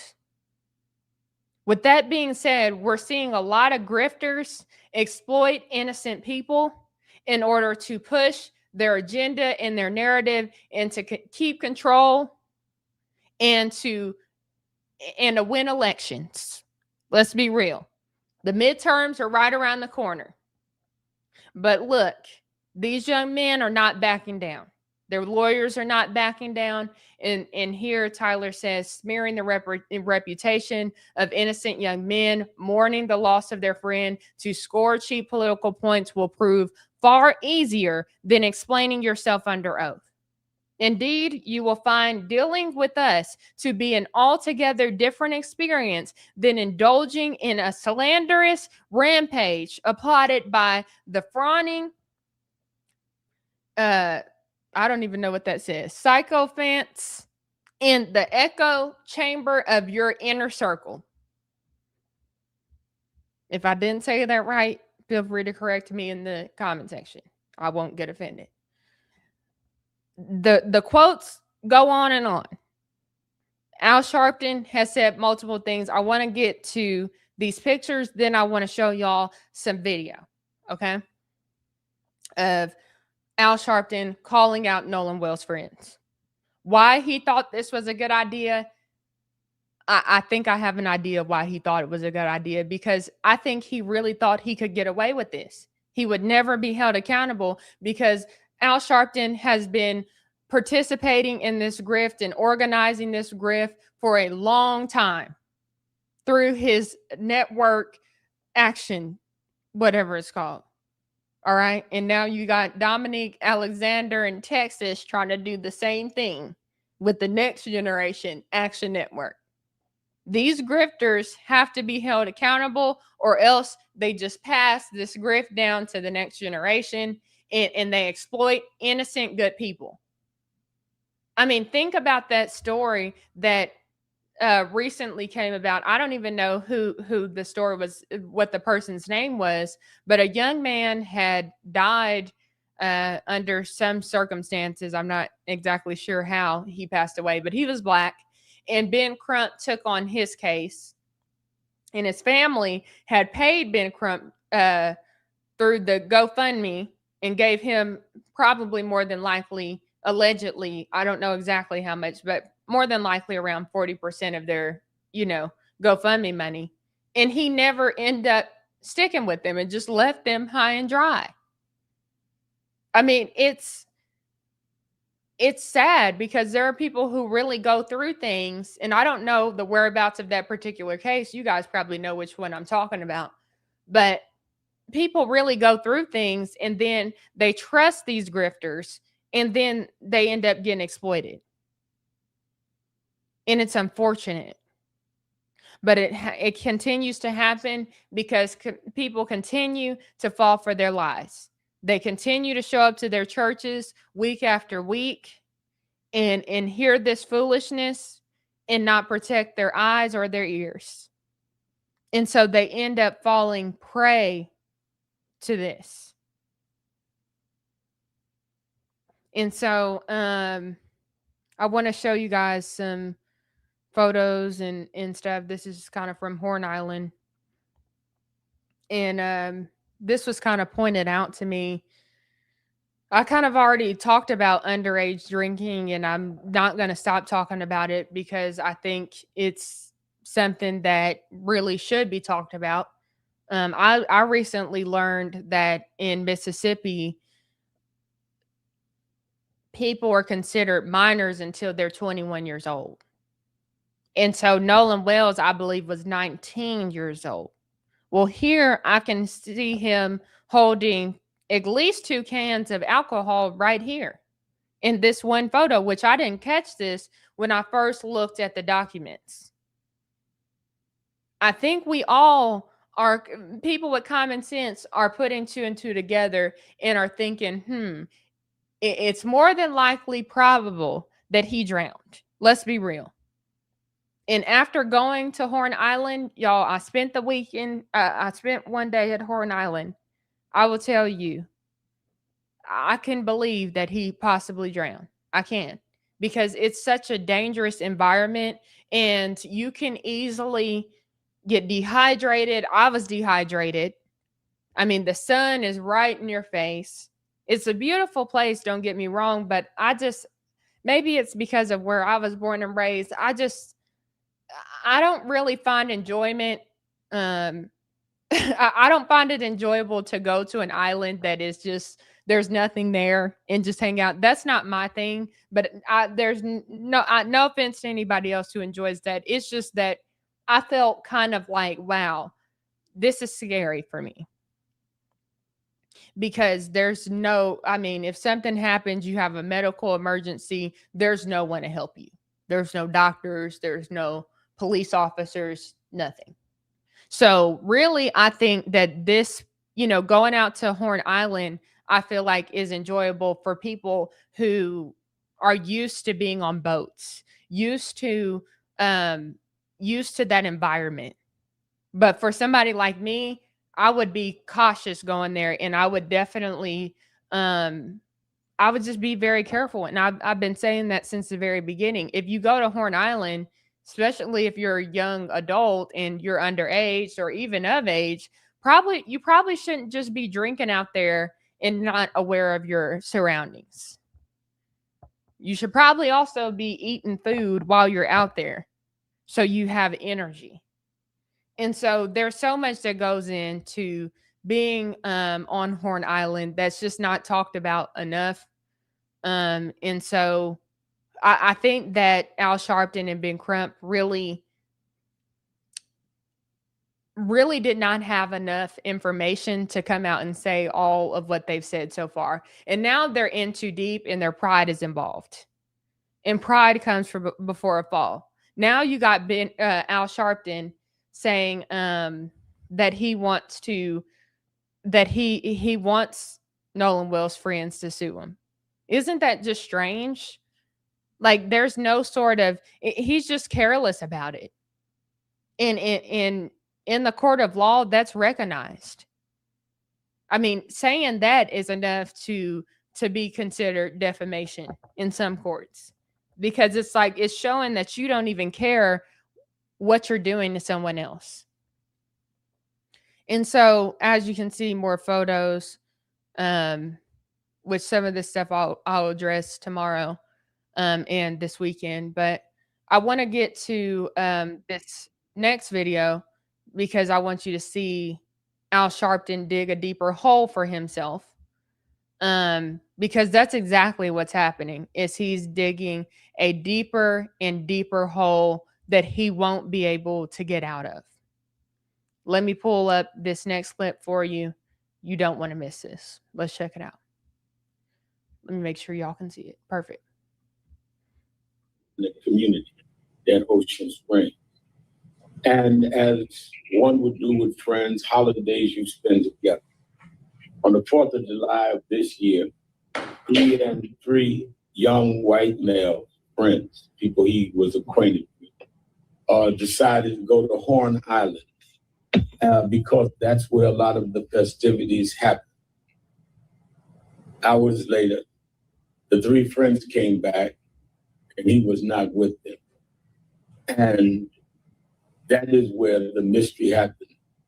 When his parents recognized he was not back at a certain time, they started calling around and they found that he had not come back with the 3 friends.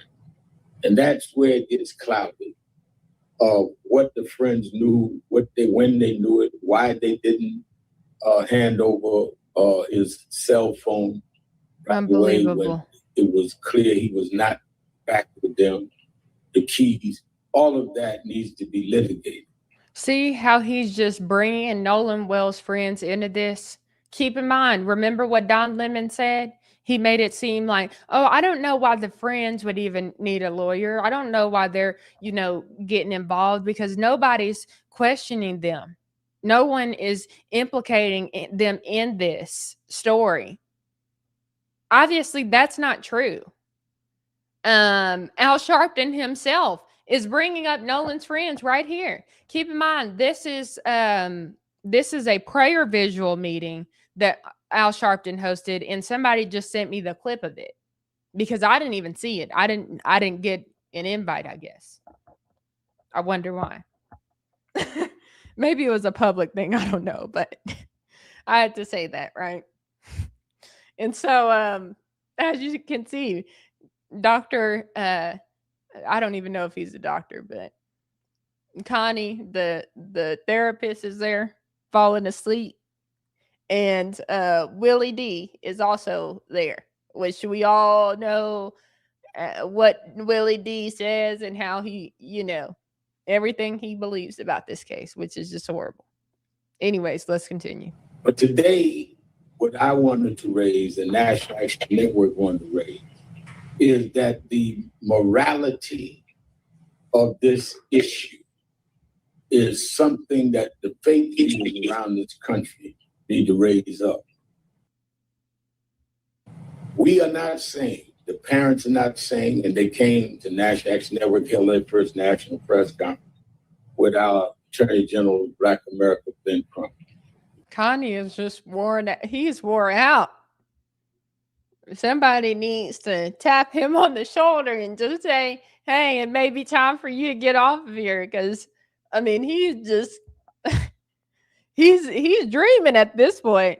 He's in his rim. And they've never said, even in private, that this is definitely racist.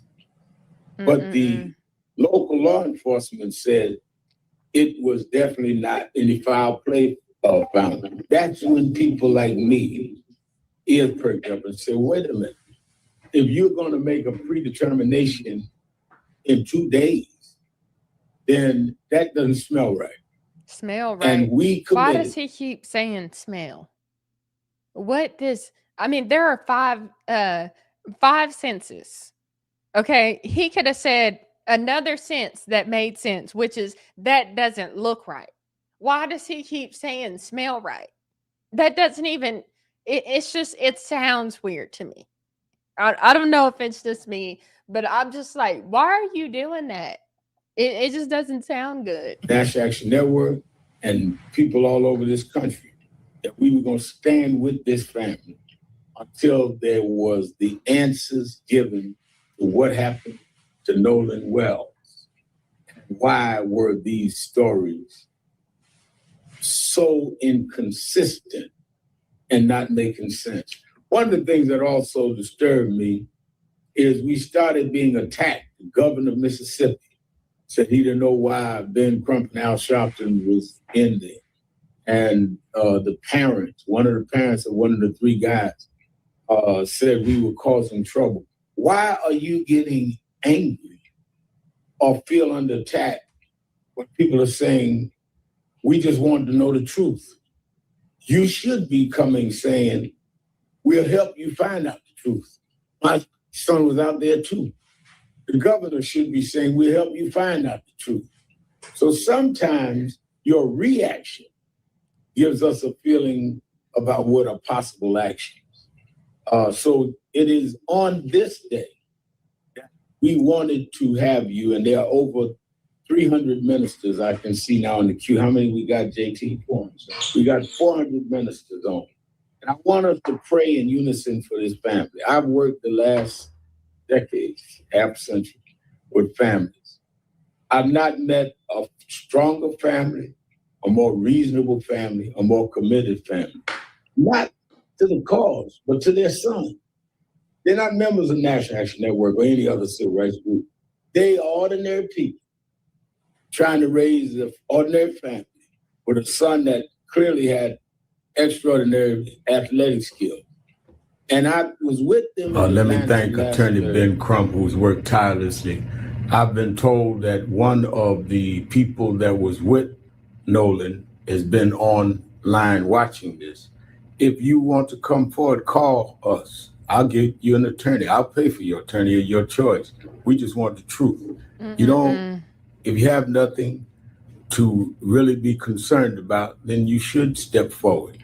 All these parents have said from the beginning is they want the truth. So if you want to join in on what we're seeking, you're welcomed. We don't have to slip and slide here. We just want the truth about a young man who we should be celebrating his birthday today. Let me thank all of you. Keep in mind. Hello, friend. I don't know what that is, but keep in mind that I hate when I just accidentally tap something. Anyways, keep in mind those two clips that you saw were in the same video. Okay, at the same prayer visual. So Al Sharpton goes from mentioning Nolan Wells' friends, implicating them in a cover up, or saying that, making it seem like they are involved in what happened to Nolan Wells, to I'll pay for you a lawyer. Come forward, talk to us. I mean, isn't that just bold? And for him to have the audacity to think that Nolan Wells' friends want to talk to him is just overconfident, in my opinion. And so it's just ridiculous what Al Sharpton has done. He continues to go down this path, and turns out there are consequences for actions. And Nolan Wells' friends are not playing with Al Sharpton. They don't need you to hire them a lawyer, because they've already hired one for themselves to defend them against you. Now, I want to read this to you. This is from Al Sharpton. He responded to the letter that Tyler Cox and Edward have sent over to him saying that, hey, you either retract your statements, apologize for defaming Nolan Wells' friends, or we're taking you to court. You would think that a smart person would say, you know what, let me hurry up and come out and, fix what I said, because I know I was not saying the truth, and let me correct the record so I don't have to pay a large sum of money and cause, extra unnecessary damages. And they would move forward, right? No, Al Sharpton, he continues to build a deeper and deeper hole. Al Sharpton comes out after you just watched the video that you just watched and brings up his friends again. Watch this. He says, I welcome the lawsuit. And this is his response to Tyler Cox and his team. He goes, I welcome the lawsuit and will have my attorneys be in touch with theirs to arrange for them to serve me so we can get in court. I convened a prayer visual on what would have been Nolan Wells' 19th birthday, and 3 of the young men joined the Zoom, and I asked them to come forward. Why would you ask them to come forward? They did nothing wrong. They have already spoken, attempted to speak to Christine Wells, and Warren has spoken to Christine Wells. He has been very respectful, very cooperative. I mean, I've met Warren. He's a super kind young man. I have only great things to say about him. And I think Christine knows that these young men are respectful and they're cooperative. But she's continuing to make it seem, she's continuing to refuse to come out and say something in defense of their character. And that's not good. Especially after everything that I know now. It's not looking good. And so Al Sharpton says, while I did not know their names, so I did not defame them, we have a right and a duty to raise questions that were raised to me by Nolan's parents. Oh, so now I guess he's throwing Nolan's parents under the bus. Interesting. I see how this is going. Do y'all see how this is going? He goes on to say, from the onset of this case, I publicly stated that I welcomed any litigation that would legally require every person that was with Nolan Wells before his death to be forced to answer questions under oath. Litigation requires depositions, discovery, and a complete examination of the facts. Now, Nolan Wells' friends have already spoken to authorities, and obviously they have not committed a crime. They have not been, I guess, there's no indication that they would need to continue to speak to authorities when they have nothing to do with Nolan Wells' death. So him even saying that part, to me, is continuing to suggest that Nolan Wells' friends did something wrong. Keep in mind, this is a response to a letter that's warning him that he's more than likely going to be sued.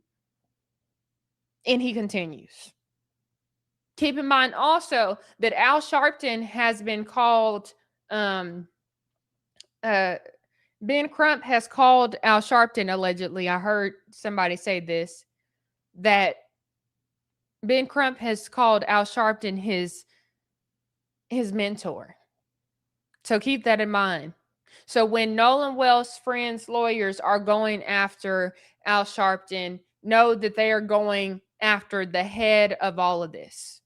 According to Ben Crump saying that, this is my mentor. And obviously he's got that big action network as well. And so he goes on to say, I have been involved in the case for one sole reason: to help Nolan's parents, Christine and Elmore, find the truth in what happened to their beloved son through a transparent and accountable investigation.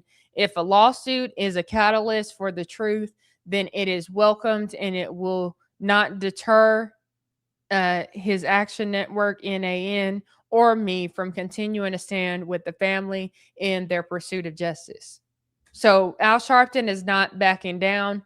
And it's just crazy because they're going to take him for everything that he's worth. I mean, Al Sharpton is about to lose everything. And that's going to be on him. Because one thing about President Trump's defamation lawyer, I've spoken with him, he doesn't lose. He hasn't lost. And I don't think he's going to lose against Al Sharpton. Al Sharpton continues to talk and talk and talk. Smart people are slow to speak, quick to listen. People who just have too much to say end up finding themselves in a lot of trouble. And that's what's happening with Al Sharpton. Is he's digging a deeper and deeper hole. Now, I want to encourage you all to support the Give, Send, Go, because these young men cannot do this without you.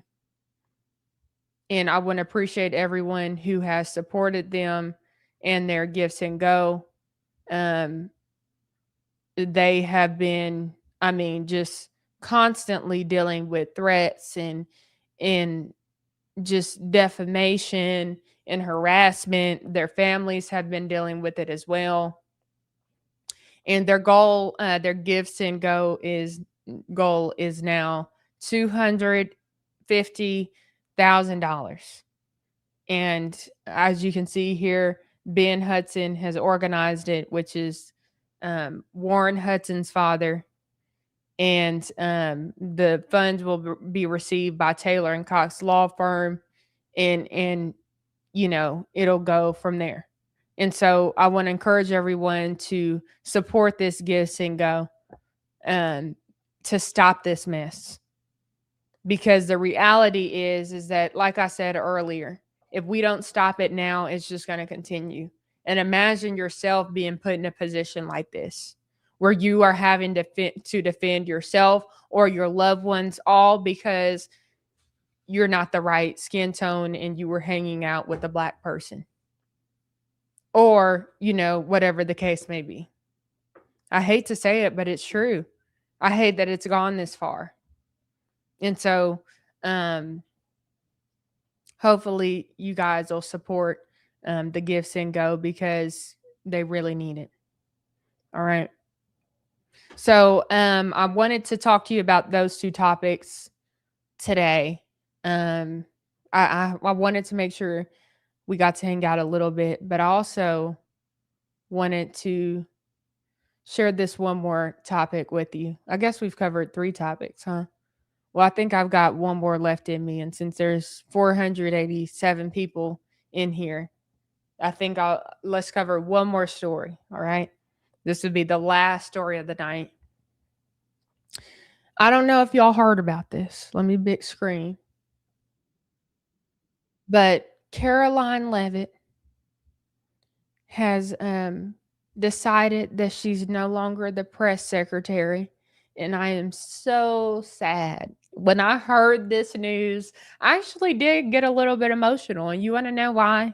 It's because Caroline has been the most loyal press secretary to President Trump yet. And it was nice to see him finally have someone on his team, on his side, who he could count on and rely on. And now Caroline has had she has had a second baby, and she's decided that it's time for her to go home. And I totally respect that. I really do.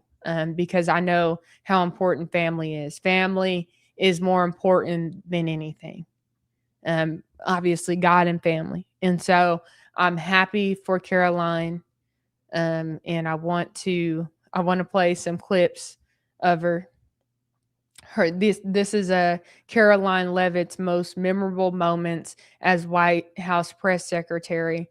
And then I want to play this clip that I saw, that it was just so sweet, of President Trump and her. And then I need to debunk something that I saw someone else put out. about her. All right, let's go. Also found that there was about to be 50 million taxpayer dollars that went out the door to fund condoms in Gaza. That is a preposterous waste of taxpayer money. So that's what this pause is focused on, being good stewards of tax dollars. I'm sorry, have you ever paid a tariff? Because I have. That's They it. don't get charged on foreign companies, they get charged on the importers. And ultimately, when we have fair and balanced trade, which the American people have not seen in decades, as I said at the beginning, revenues will stay here, wages will go up, and our country will be made wealthy again. And I think it's insulting that you are trying to test my knowledge of economics and the decisions that this president has made. I'm now regret giving a question to the Associated Press. I'm so proud of her. Snaps, Caroline, snaps. Keep in mind, this is the youngest White House press secretary that we have seen yet. And just look how consistent she was. I mean, this young lady delivered time after time after time. And that's why I have to give her flowers. I have to do it because, I mean, she was just so unproblematic for the White House. And that's a great thing. Here at the White House told President Trump that he has the legal authority to undo a pardon simply because it was signed by auto pen, as he said. The president was begging the question that I think a lot of journalists in this room should be asking about whether or not the former president of the United States, who I think we can all finally agree was cognitively impaired. I know it took people some time to finally admit that, but we all know that to be true, as evidenced by his disastrous debate performance against President Trump during the campaign. I digress on that. But the president was raising the point that did the president even know about these pardons?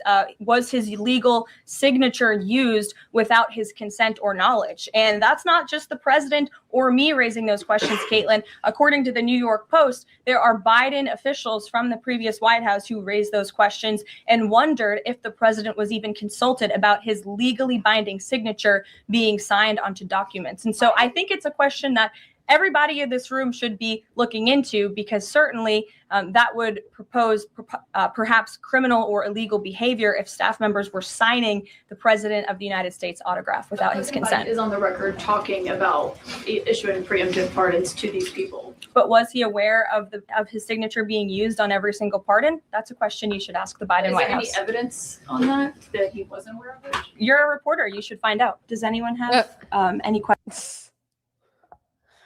I'm going to miss her. I'm going to miss her. I'm sure Caitlin will miss her too.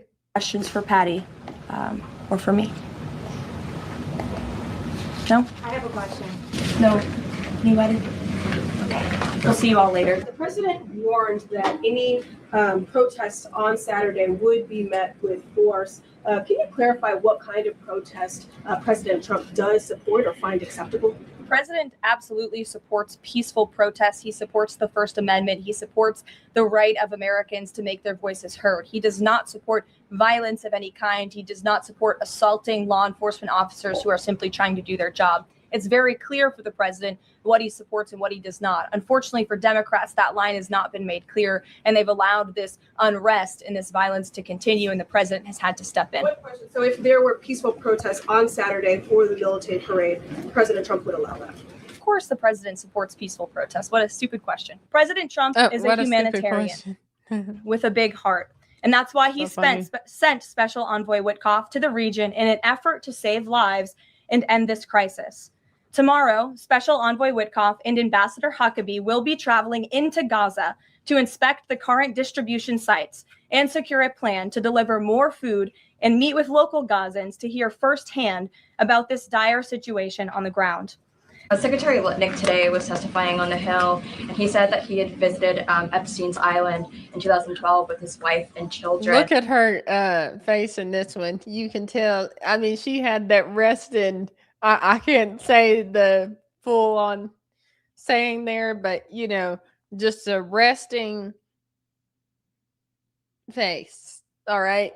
And so you can tell she wasn't in the mood this day. And that's after he said that he had cut ties with Epstein, and Justice Department documents show that he was in contact with Epstein through 2018 over messages. So does the White House stand behind Secretary Litnick right now, or given what he has said today, has there been any shift in how the White House is viewing Secretary Lutnick's performance? No, Secretary Lutnick remains a very important member of President Trump's team, and the president fully supports the secretary. I will just point out that there are a lot of wins in the news this week that people in this room have not asked about because you continue to ask questions about the same subject. So let me point them out for you. We're going to get back to business. The president is very busy today, and you will see him all tomorrow at the event in the East Room touting his administration's energy policy. Awesome. Shout out to Caroline Levitt. Like I said, I got to give her flowers. Let's watch this clip really quick of President Trump doing that exact thing, giving her flowers. And like I said, she's just been so unproblematic for this administration, which has just been great to see, because I don't know if y'all remember during President Trump's first term, it just seemed like he went through a lot of staff members all the time. And so, and I know that broke his heart, I'm sure, because from all accounts that I've heard, he's a great boss, but he knows when to fire people, or sometimes people have to be let go, or maybe they just have other things going on in their life that they've got to pay attention to. But I like to see consistency. I like to see loyalty, and people hang around for a time, and so I think that it's been great to see Caroline do that, and she's just become such a great young lady, and it's just been awesome to watch her and everything that she's done. I also want to express our thanks to a wonderful woman here tonight who has done an unbelievable job. It's so sad.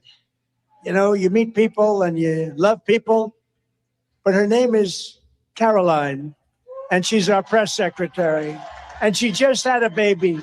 And I just learned she loves the baby more than she loves Donald Trump, and I'm very angry with her. Where is Caroline?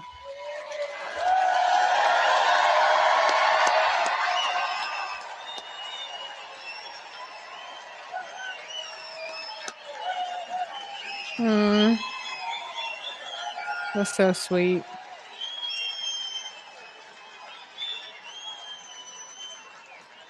She's fantastic. You haven't heard the last of her. She'll be working for us outside, but she's going to spend a little time with those two beautiful babies, right? Thank you, Caroline. What a job. Aw. Oh, bring her up. They're also, come on, Caroline. I want to go to another Trump rally. I'm feeling the patriotism in the air. I'm missing it for sure. I miss seeing President Trump. I think I've seen him probably twice. And I mean, you just can't help but feel optimistic and so just excited about the future of our country when you hear President Trump speak, because he just has so much energy at such an old age too. I mean, it's like he's aging backwards. Bring her up. Come on, Caroline.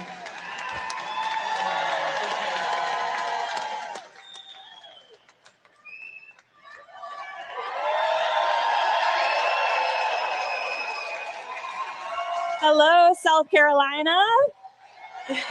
Thank you. Well, thank you, Mr. President. You didn't need to bring me up on stage, though I do love a good podium. And I just want to say, President Trump, you are the most consequential and historic president in the history of our great country. And it has been the honor of my life to serve as your White House press secretary, sir. It really has.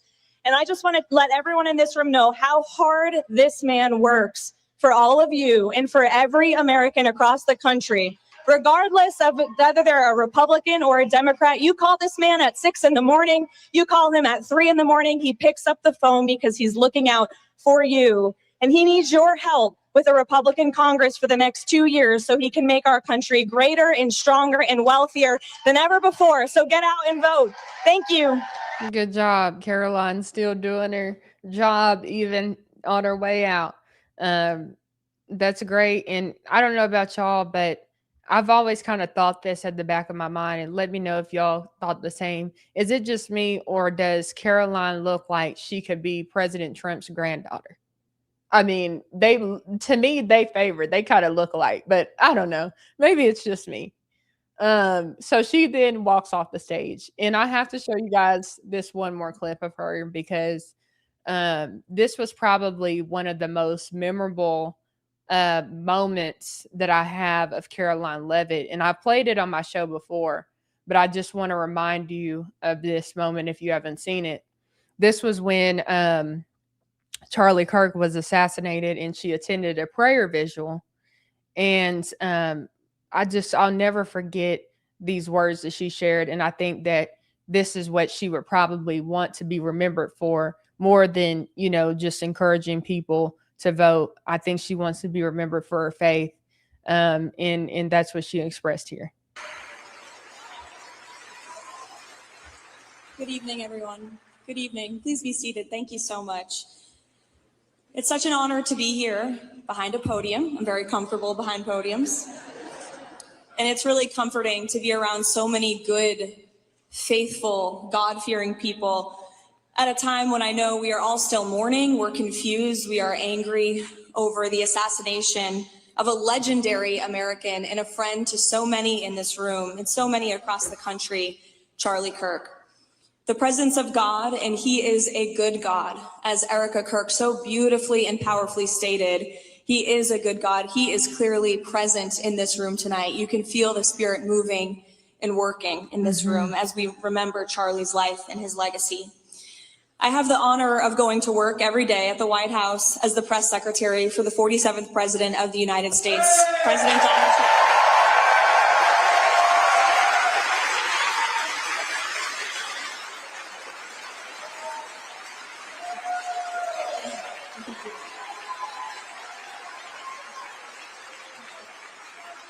And I repeat that because I would not be in this position if not for the heroic efforts of Charlie Kirk, who turned the political tide among young people in this country and helped usher in President Trump's historic victory on November 5th, 2024.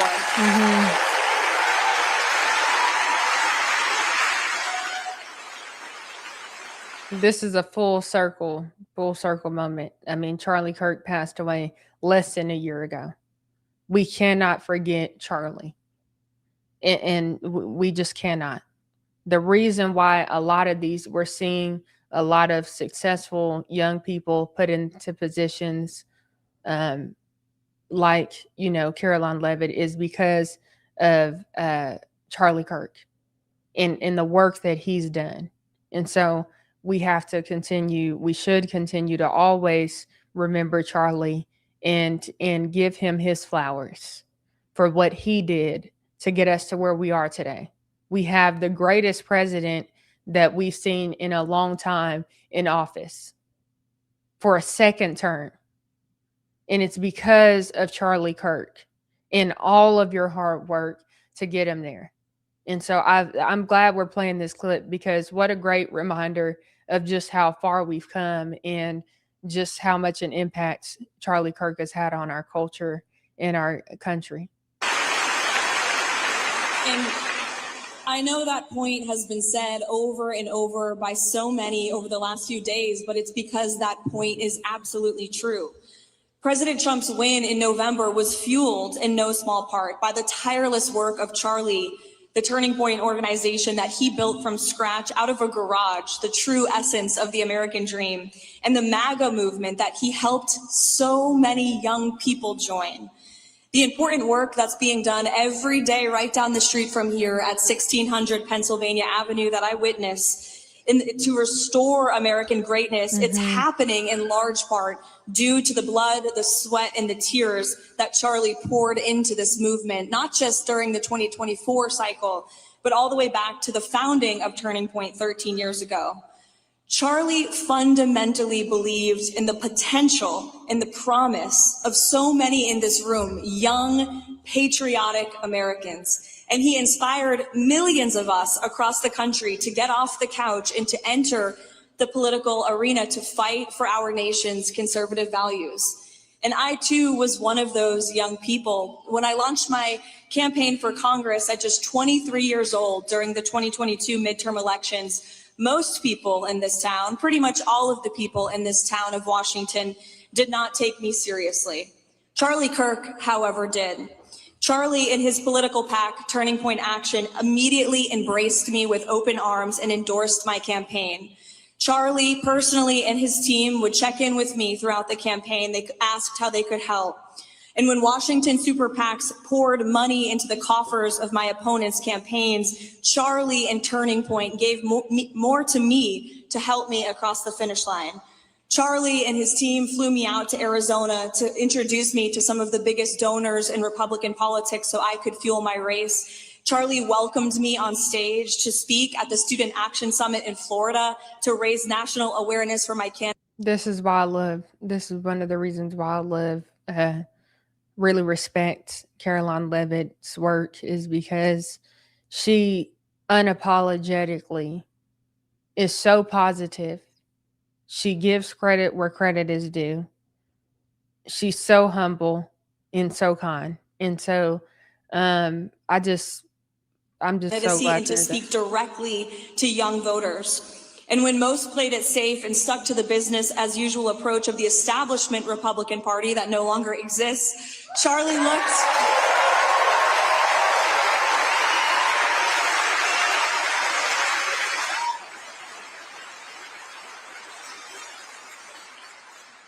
looked for the outsiders, the up-and-coming truth tellers with new ideas who weren't afraid to challenge the status quo. Just like President Trump, whom he loved so much. And I speak on behalf of the president when I say President Trump loved you, Charlie, so much too.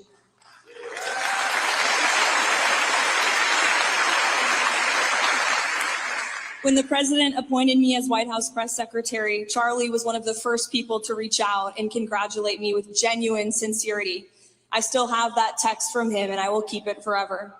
Charlie Kirk was a maverick, an independent-minded person who had the courage of his convictions. When so many influential voices in our society are brainwashing young people to abandon our faith, to stay single, not to have children, and to bash our country, Charlie Kirk offered us an alternative path.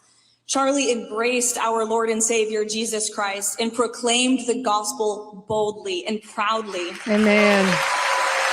Come on. I gotta give snaps to what she just said there. This is why I wanted to play the clip, because she's a bold Christian. She's unapologetic about the things of God. And I mean, if this was 10 years ago, I think everybody would be like, wow, even more, because we went through a time in our history in American culture where, I mean, people were just so far away from God and so far away from the church. And now we're seeing more and more people return back to the church, return back to God.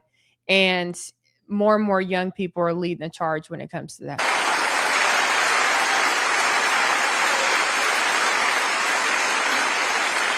Charlie preached a message of faith to all who would listen. He encouraged young people to get married and to have children. And as a young person who has done it, I encourage you to do that as well. It is the best thing in life. It is the ultimate legacy that we can leave and our most important mission on this earth. Charlie celebrated American exceptionalism, and as you heard from our great Speaker of the House, he firmly believed and he proclaimed that America is the greatest country in the history of the world. And that's why... That's so amazing. And that's why we must continue to fight to protect her. Simply put, Charlie was a beaming light in a world that is so consumed by darkness. It's going to take all of us in this room and all of us across the country to take up Charlie's torch, because that's exactly what he would want us to do. We have to lean on our faith, dig in, and fight back harder than ever before for the beliefs and the convictions that Charlie Kirk gave his life for. Yes. That's how we'll honor his family, and that's how we will honor his legacy.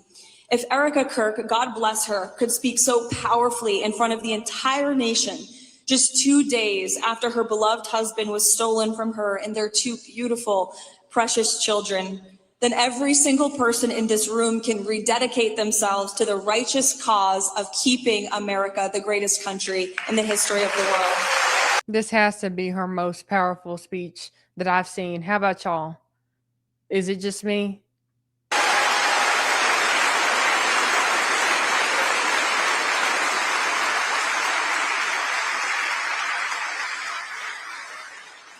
So as I continue to step before the White House podium, I will continue to pray to our Lord and Savior Jesus Christ. Amen. But starting tomorrow, every time I take that podium, I will think of Charlie Kirk. I will remain inspired by his courage and his conviction, and I will continue to speak the truth as Charlie did so well. I will leave you all with a scripture that feels so perfectly written for the time we are in, Romans 12:21. Do not be overcome by evil, but overcome evil with good. Amen. We cannot allow evil to prevail in our beautiful country. We must all commit ourselves to doing good. Good for God, good for our families, and good for our nation, in that order, the order that Charlie always spoke about. May God bless you and keep all of you in this room. Thank you. All right. Good luck to Caroline Levitt. I wish her the best in all that she does. God bless her and her family, and God bless America. I mean, wasn't that a great speech? I think it was just, man, I miss Charlie. I don't know about you, but I miss him a whole lot. But we have to continue the fight. We've got to continue to move forward and fight for this great country, because what she said is so true. This is the greatest country on planet Earth. And that's something that we should never take for granted and always remember as we go throughout our lives. And we need to make sure that we take time to enjoy the beauty of America, because I was thinking about this earlier. Like, we all are such hard workers. That's just something that, runs through our veins as, believers, as Christians and conservative people and everything. But take time for yourself and take time to enjoy with your family and your friends, because life is about relationships. It's about people. And like she said, family is so important. And so we don't want to miss out on the things that matter most. I love my job, but even I had to take at least one day to breathe, and focus on getting some stuff done around the house, because I'm still decorating. And I've got things to do too, but I work so much, and you guys know this, and I love what I do. But even I have to be reminded that you got to have balance and enjoy yourself. And one thing I did do while I was in Mississippi is I enjoyed myself. I'm telling you, that Southern hospitality is so real. And they fed us and fed us and fed us. The food was amazing. All right. And so I'm glad that I got to spend some time in Mississippi and meet some new friends who have become like family to me. I mean, I felt like I was right at home. All right. And it was a great experience and great time. So shout out to Nolan Wells' friends and their parents and the lawyers involved. I mean, I feel like what the enemy uses for evil, God always turns it around for good. And I see the fact that so many people are coming together like never before. This case, even though it's a tragedy, and also there are some people who are hijacking this case and trying to hijack Nolan Wells' legacy. It is also bringing so many people closer to the truth. And shout out to everybody who has found this channel because I'm covering Nolan Wells' case. Shout out to all of y'all.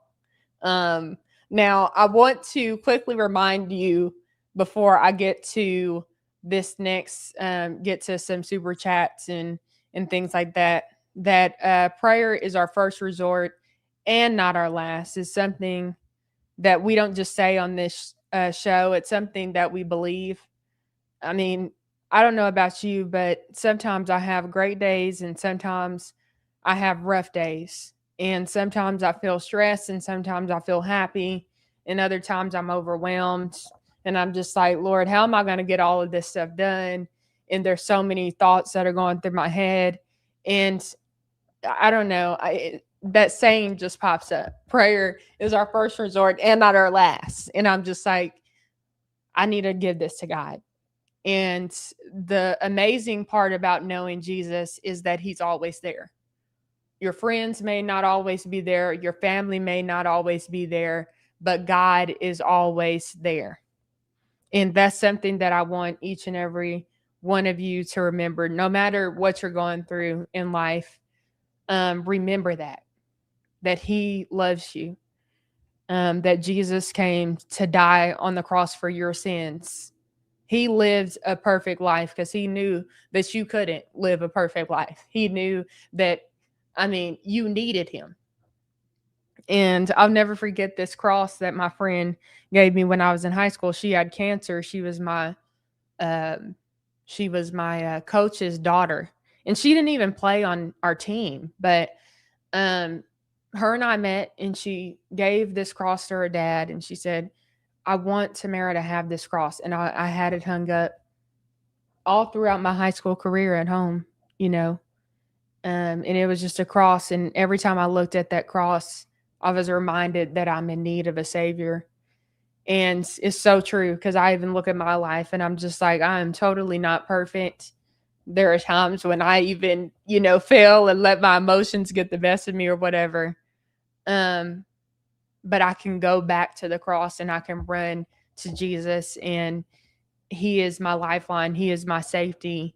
And in him, I find rest. And I don't know about you, but that gives me so much peace and so much comfort, and something, I don't know. I just realized that today. I was just like, sometimes you just have those moments in your life where you're just like, thank you, Jesus. And I had one of those moments today where I was just like, thank you, Jesus, because I needed to figure something out.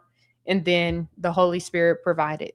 And it's just so amazing when he just continuously shows up for you day after day after day and reminds you that he knows you, like God knows everything about you. He knows the numbers on your head. He knows the good. He knows the bad. He knows the ugly, and he still is there for you, and he still loves you. So anyways, prayer is our first resort and not our last. Y'all be sure to pick up your shirt today. There's multiple different colors. Here's our men's shirts. Comes in all sizes. And we've got ladies shirts. Some of y'all have already picked up your shirt, which I hope you like your shirt. And are loving it. So if you haven't already, be sure to pick up your prayers, our first resort, and not our last t-shirt today. All right. So let's get into some of the super chats, and then I'm going to bid you all a very good night, because I have had a very long week.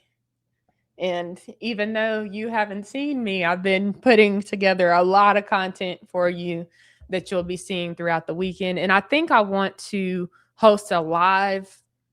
I don't know. It's probably going to be on Saturday, but I want to get on and answer some questions that y'all asked of Nolan's friends. Now, I didn't get to interview Nolan's friends on camera, but I did get to ask them some questions that y'all had. So if you asked a question and you posted it in the community tab, maybe I saw it and you'll get your answer. So be sure to be aware of the live that'll be coming out, because I want to be able to answer some of those questions. And then also the first interview will be coming out tomorrow. I sat down with Tyler Cox, Nolan Wells' friend's lawyer, and we had a very lengthy discussion about this case. I thought it was only probably 30 minutes. No, it was a lot longer than even I thought. But it was so good and so necessary, and we got to really get into the nitty-gritty about the whereabouts and the ins and outs.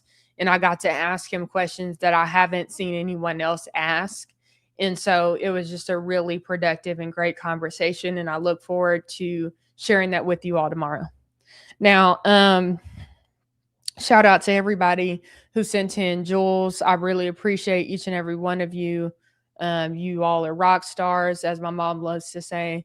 Shout out to each and every one of you. Also, shout out to Sue for this $5 super chat that says, Tamera, sorry to scams about Amazon, one, hacking your account and deliver to another address to email showing wrong delivery to get you to contact them. That's not exactly what happened. Thank you for the super chat, Sue. I just looked on the app and I saw that my package had been delivered to someone else's place. And I'm just like, how is that even possible? But I guess accidents happen or whatever, which is fine. And I wasn't about to walk around and try to, walk up and down the street to figure out who this was delivered to, because obviously I'm working and I'm just like, it is what it is. I'll just have to contact Amazon and, they'll hopefully send me another one, because I don't know where my package is and I didn't recognize the place that they dropped it off. All right. So, Smeedy, thank you so much for this $4.99 super chat that says, thank you for putting in the work and allowing God to shine through you. Well, thank you. God bless you. And I want to thank everyone for these jewels. Thank you all for coming through tonight. It means the world to me that you just continue to support the show day after day. And I miss you guys, and thank you for being so patient and waiting.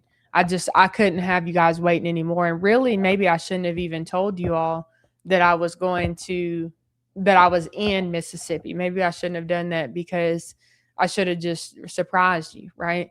But I just was like, I was so excited, and I had covered Carmelo Anthony's trial just months before, and I was able to notify you guys when I got there. But I also had Wi-Fi, high-speed internet, when I was covering that trial. When I was in Mississippi, it's like I could barely use my phone. And so I couldn't even upload content and stuff like that, which I didn't know that would happen, because I thought that we would have good Wi-Fi at our Airbnb, but that didn't happen. So there was no way for me to constantly post. So in my head, I was thinking, I'm going to let you guys know exactly what I'm doing every step of the way, or at least a lot of check-ins. And that just didn't happen. And so I don't regret letting you know when I did, but at the same time, moving forward, I don't know if I'll do it different. I guess it just depends on the location, right? And so I don't know how everything will play out until it's done. So I don't necessarily, I guess it is what it is, right? So Don, thank you so much for this $2 super chat. Don says BLM 2.0. That's what we're seeing, huh? And thank you so much, Megan, for this super chat. And also shout out our mods. Thank you so much to all the mods. Thank you, Karen, for being here tonight. Karen has been here the entire show, monitoring the chat. I love when the mods show up, and thank you all for doing everything that you do to keep this show running. So thank you so much, Karen. And I think I may have seen Megan in the chat, but I'm not 100% sure. But if I missed any mods who are here tonight, thank you all for being here. And I want to thank each and every one of you for watching and joining us tonight, and being there even through me finding my charger, because obviously I just got home, and this is my first day back in my well, I didn't just get home, but this is my first day back in my office. And so everything's kind of everywhere, and I'm trying to get content done and this and that. And so I had my charger in a whole nother room and I'm not used to that. So I just didn't realize that it was gone. So I'm glad it worked out though, because I was literally praying. I'm like, Lord, please let me find this charger. And right when I was about to go tell y'all that I couldn't find it, I looked down and there it was. So God always answers prayers. Maybe not when you want them, but he's right on time. And so we were able to find that charger and make this show happen. And I'm so glad that was able to happen. So anyways, shout out to everybody. Thank you, Karen, for being such a great moderator tonight. And I love you all. Thank you for watching. Be sure to hit the like button, subscribe button. Also, be on the lookout for all the content that's coming out tomorrow.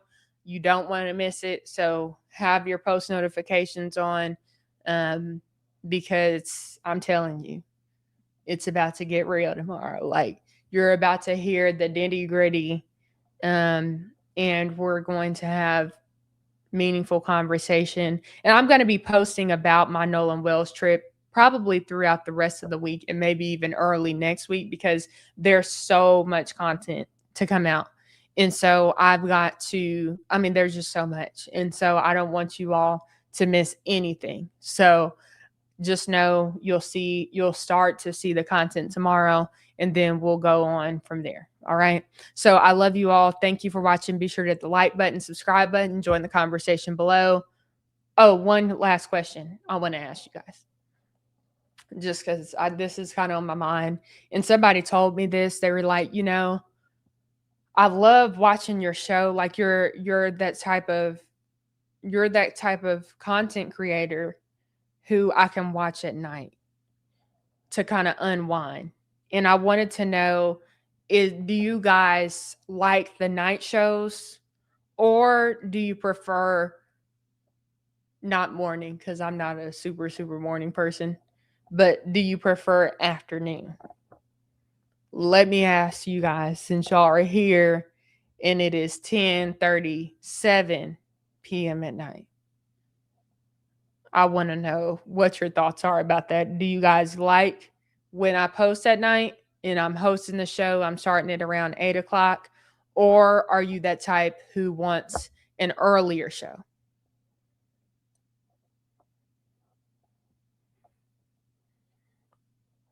Oh, and I saw earlier y'all said y'all liked my hair. Thank you so much. It was one of those weeks where I was just like, I only have time to wash it. And to be honest, maybe I should have wore my hair like this when I was in Mississippi, but my hair was still in braids and I didn't even have time to do it because I was rushing to, make it happen, right? And so I had found out last minute that I was invited to Horn Island, and within, 48 hours I was there. So I didn't have time to do my hair, and I looked back on it and I'm just like, this is why you have to embrace what God gave you. I have very naturally curly hair. Okay. I don't have a problem wearing my hair out, but sometimes I hesitate to wear it out like this, only because you have to make sure it stays hydrated. There's a lot of maintenance that comes with it, and you don't want your hair to break off. So, there's a lot that I do for my hair to stay healthy. And you guys know I got a haircut earlier this summer that I didn't necessarily love. And so my hair was cut in layers, and I was a little bit like, that's not what I asked for, right? And so you guys know that whole situation that unfolded. And so thank you for being supportive to me. I never actually mentioned it on the show, only in the community tab, but you already know how I felt about that. And so, I was like, I have to, y'all tell me if you see a difference between my hair here and here, because I had never seen my hair this short. I was just like, what in the world? And so I came home that day and I was like, I feel like something's different. When she had turned me around, because the hairstylist that I went to said that she doesn't like when people watch her do her work. So she'll turn you around to where you can't see what's happening.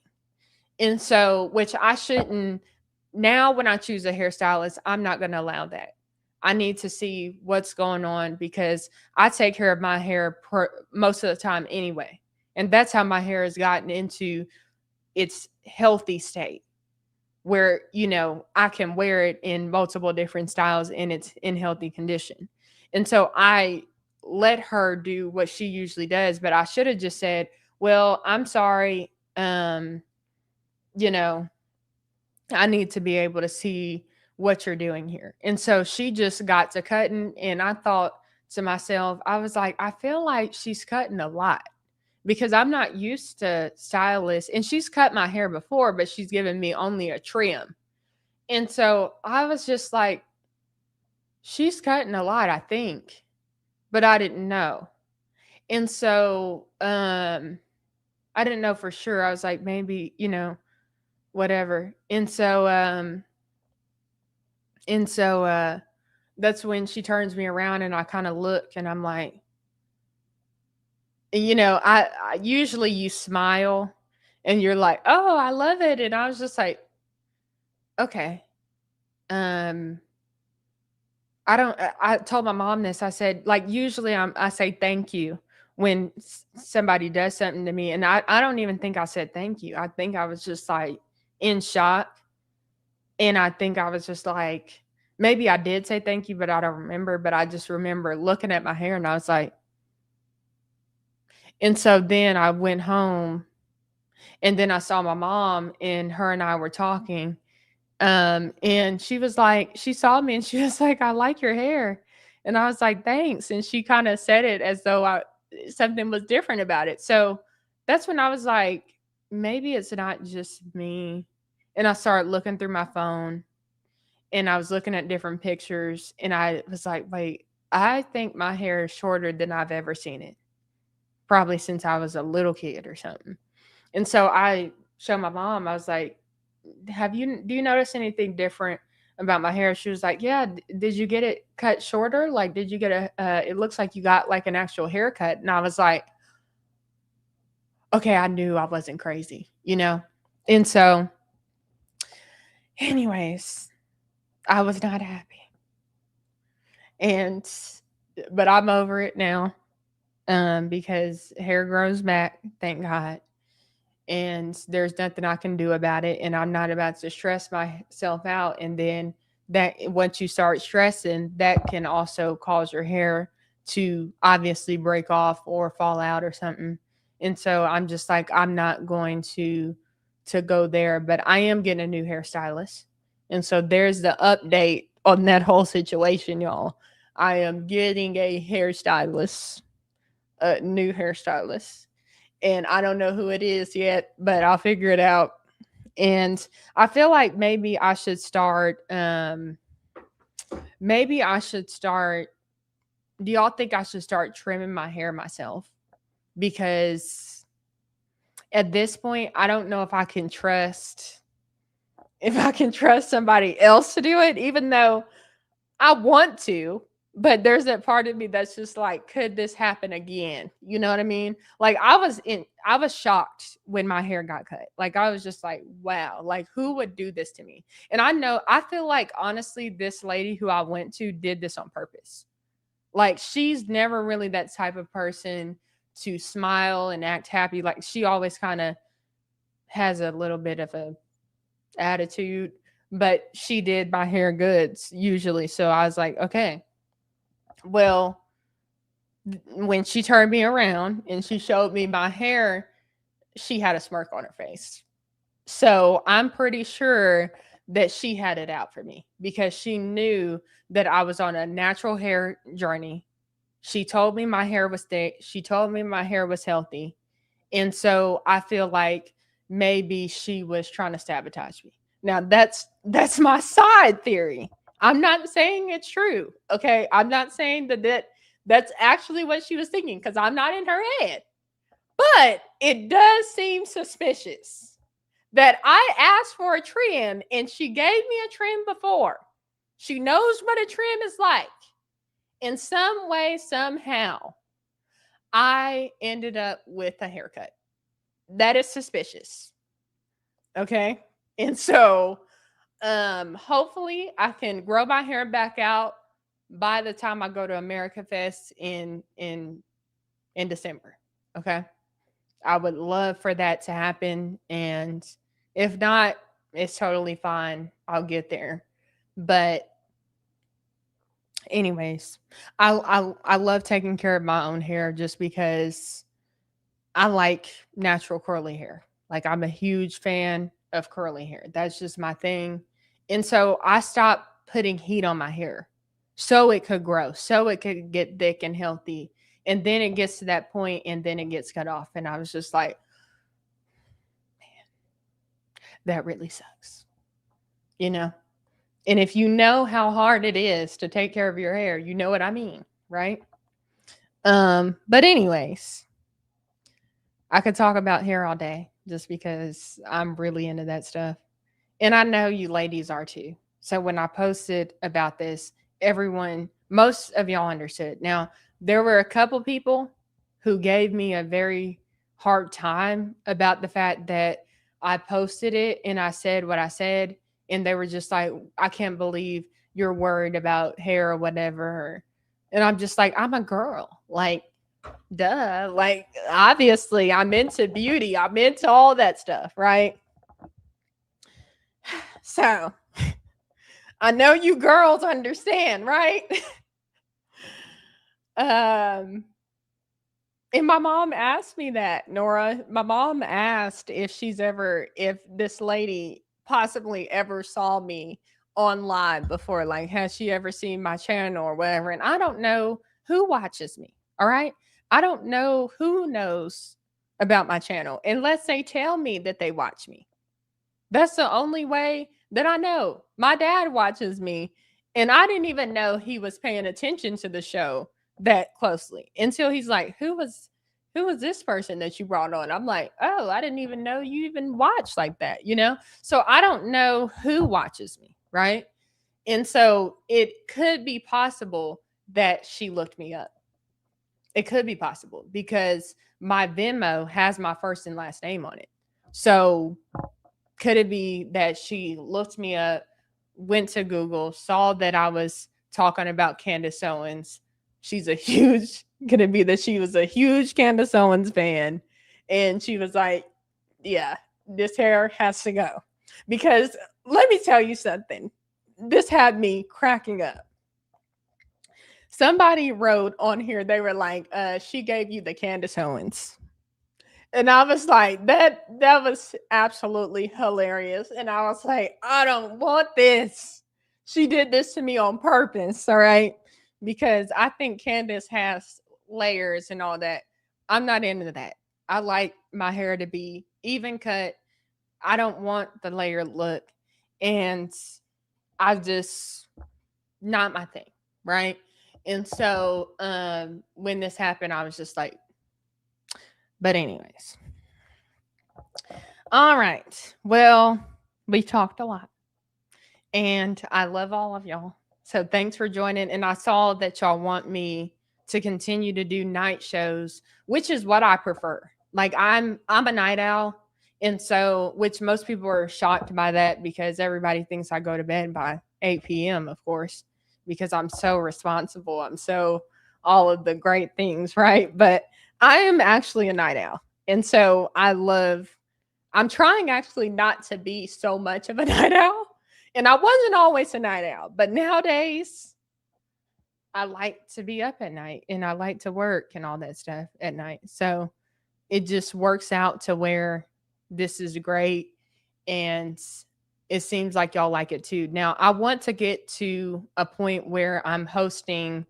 My prayer is that I can get to a point where I'm hosting 2 shows a day, like 2 live shows per weekday. And so I'm already so proud of how much progress we've made this year because a lot of y'all have been watching me since I started. And you know how far we've come in such a short amount of time. And I'll tell you, in the past 2 months, we've just made tremendous progress. We're posting like, I don't know, I would say upwards of 3 to 4 times a day on weekdays. Now, that isn't every single week. It's not like that. But it's been like that more and more lately. Now, obviously, this week it wasn't because I haven't posted this is my first time posting in 4 days.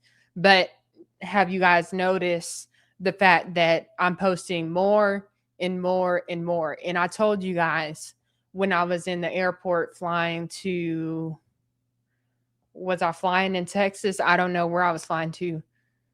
maybe I was flying to Phoenix. I don't know. But I remember having this conversation with you guys, and I said that I wanted to get to a point where I was posting 8 times a day. And that is still my goal. Okay. And so I want to get to the point where, we're covering so many stories.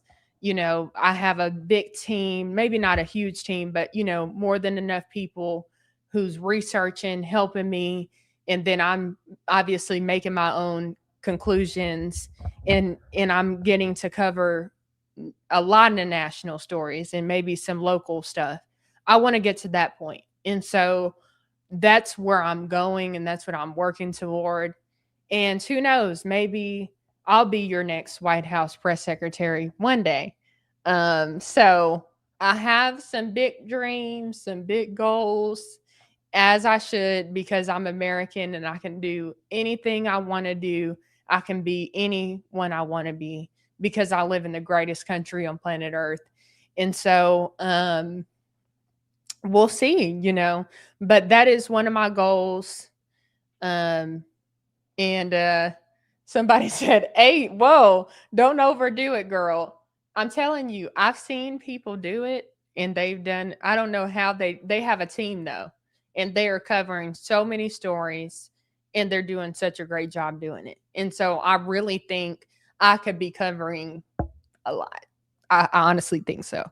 Now, time will tell. Maybe that goal that's just I don't want to say just a dream, but maybe that number is unrealistic. But either way, I'm still going to aim for it, because who knows, if I aim for that and I still post 6, I get up to 6 consistently, that's still a lot of videos. You know what I mean? And I think about my friend like Anton Daniels, who's doing that.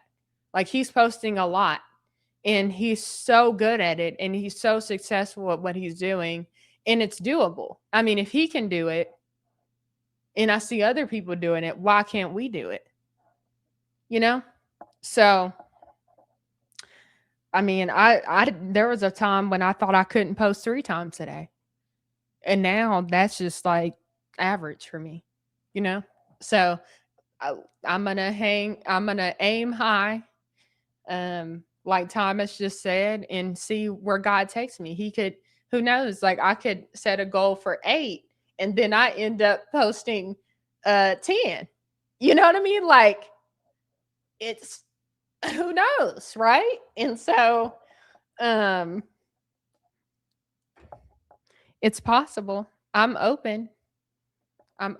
So we'll see. Exactly. And I could also do like shorter segments and things like that.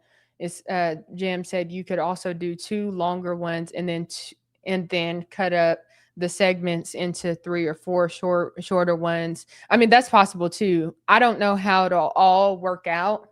Right now where we are is good, but we're always heading toward greater.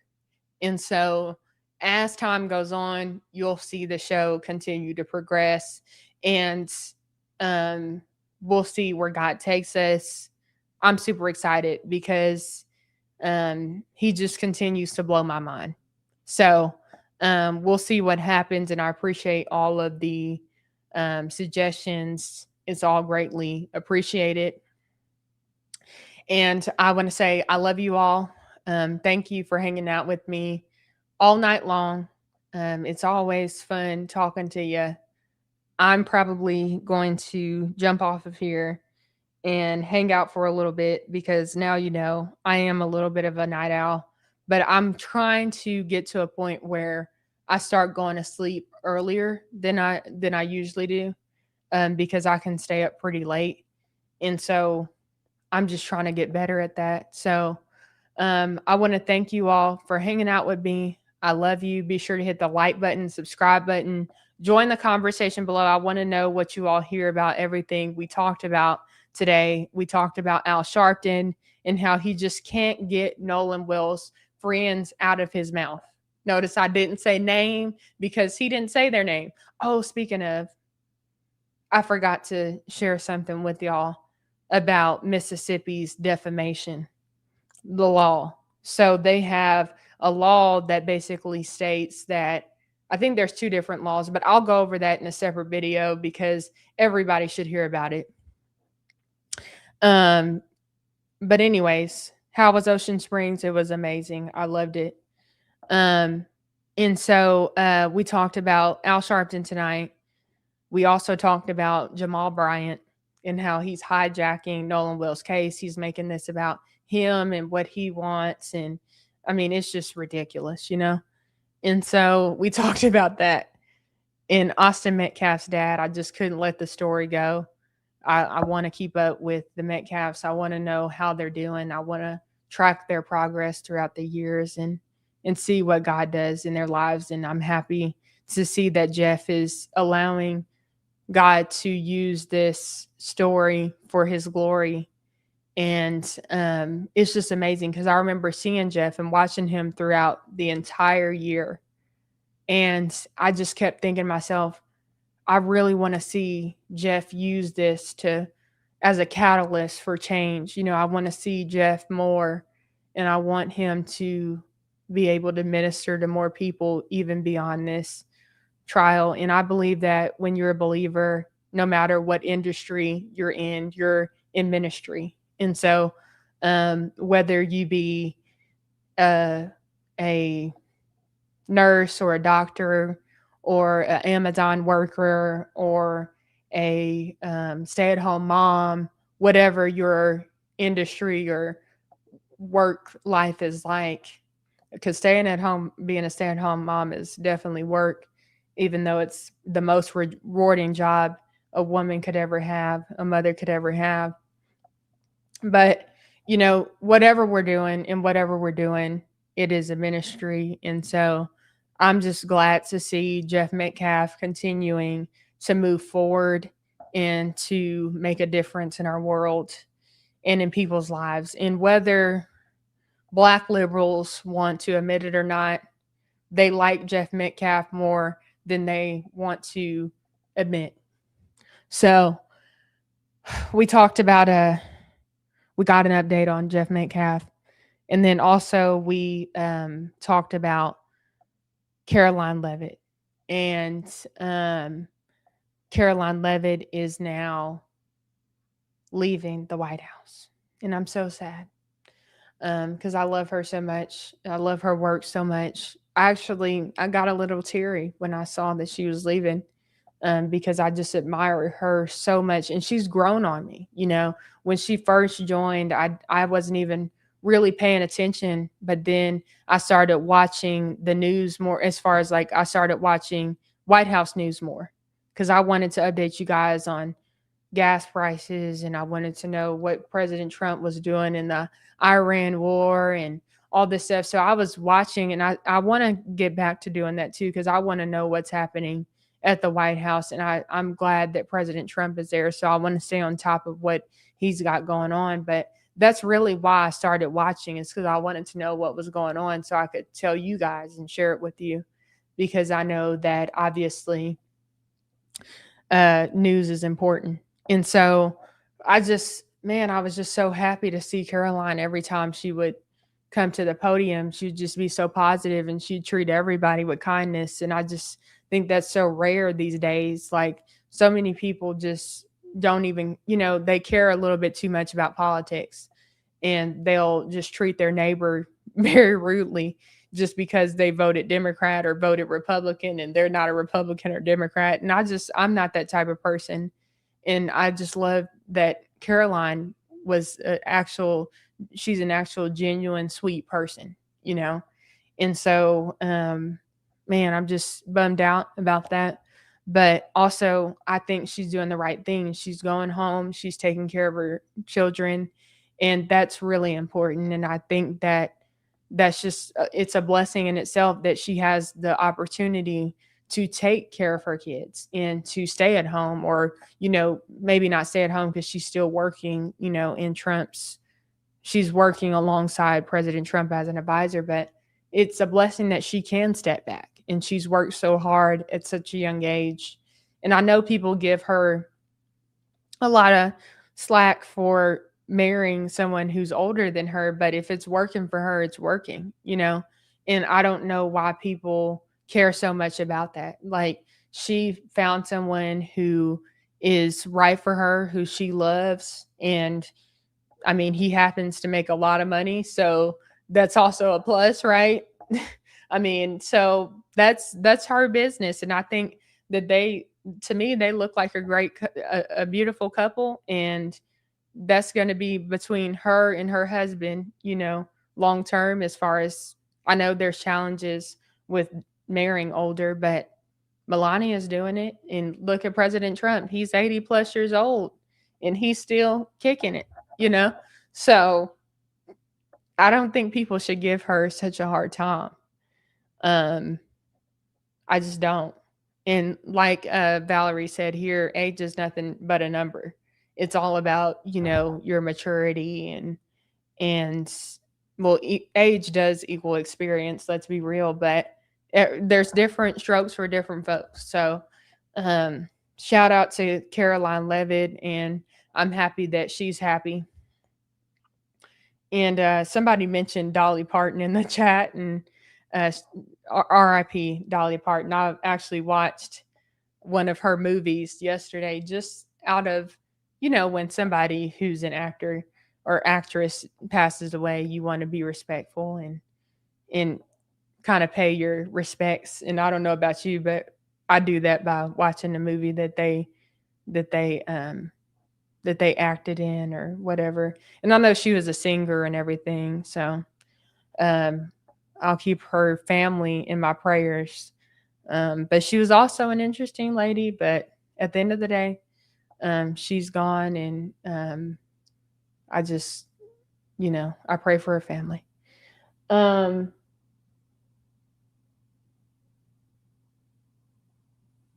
I don't know what that person's talking about. But anyways, I've got to get off of here. I love you all. Thank you for watching. Be sure to hit the like button, subscribe button. Let me know what y'all think of everything we talked about in the this evening.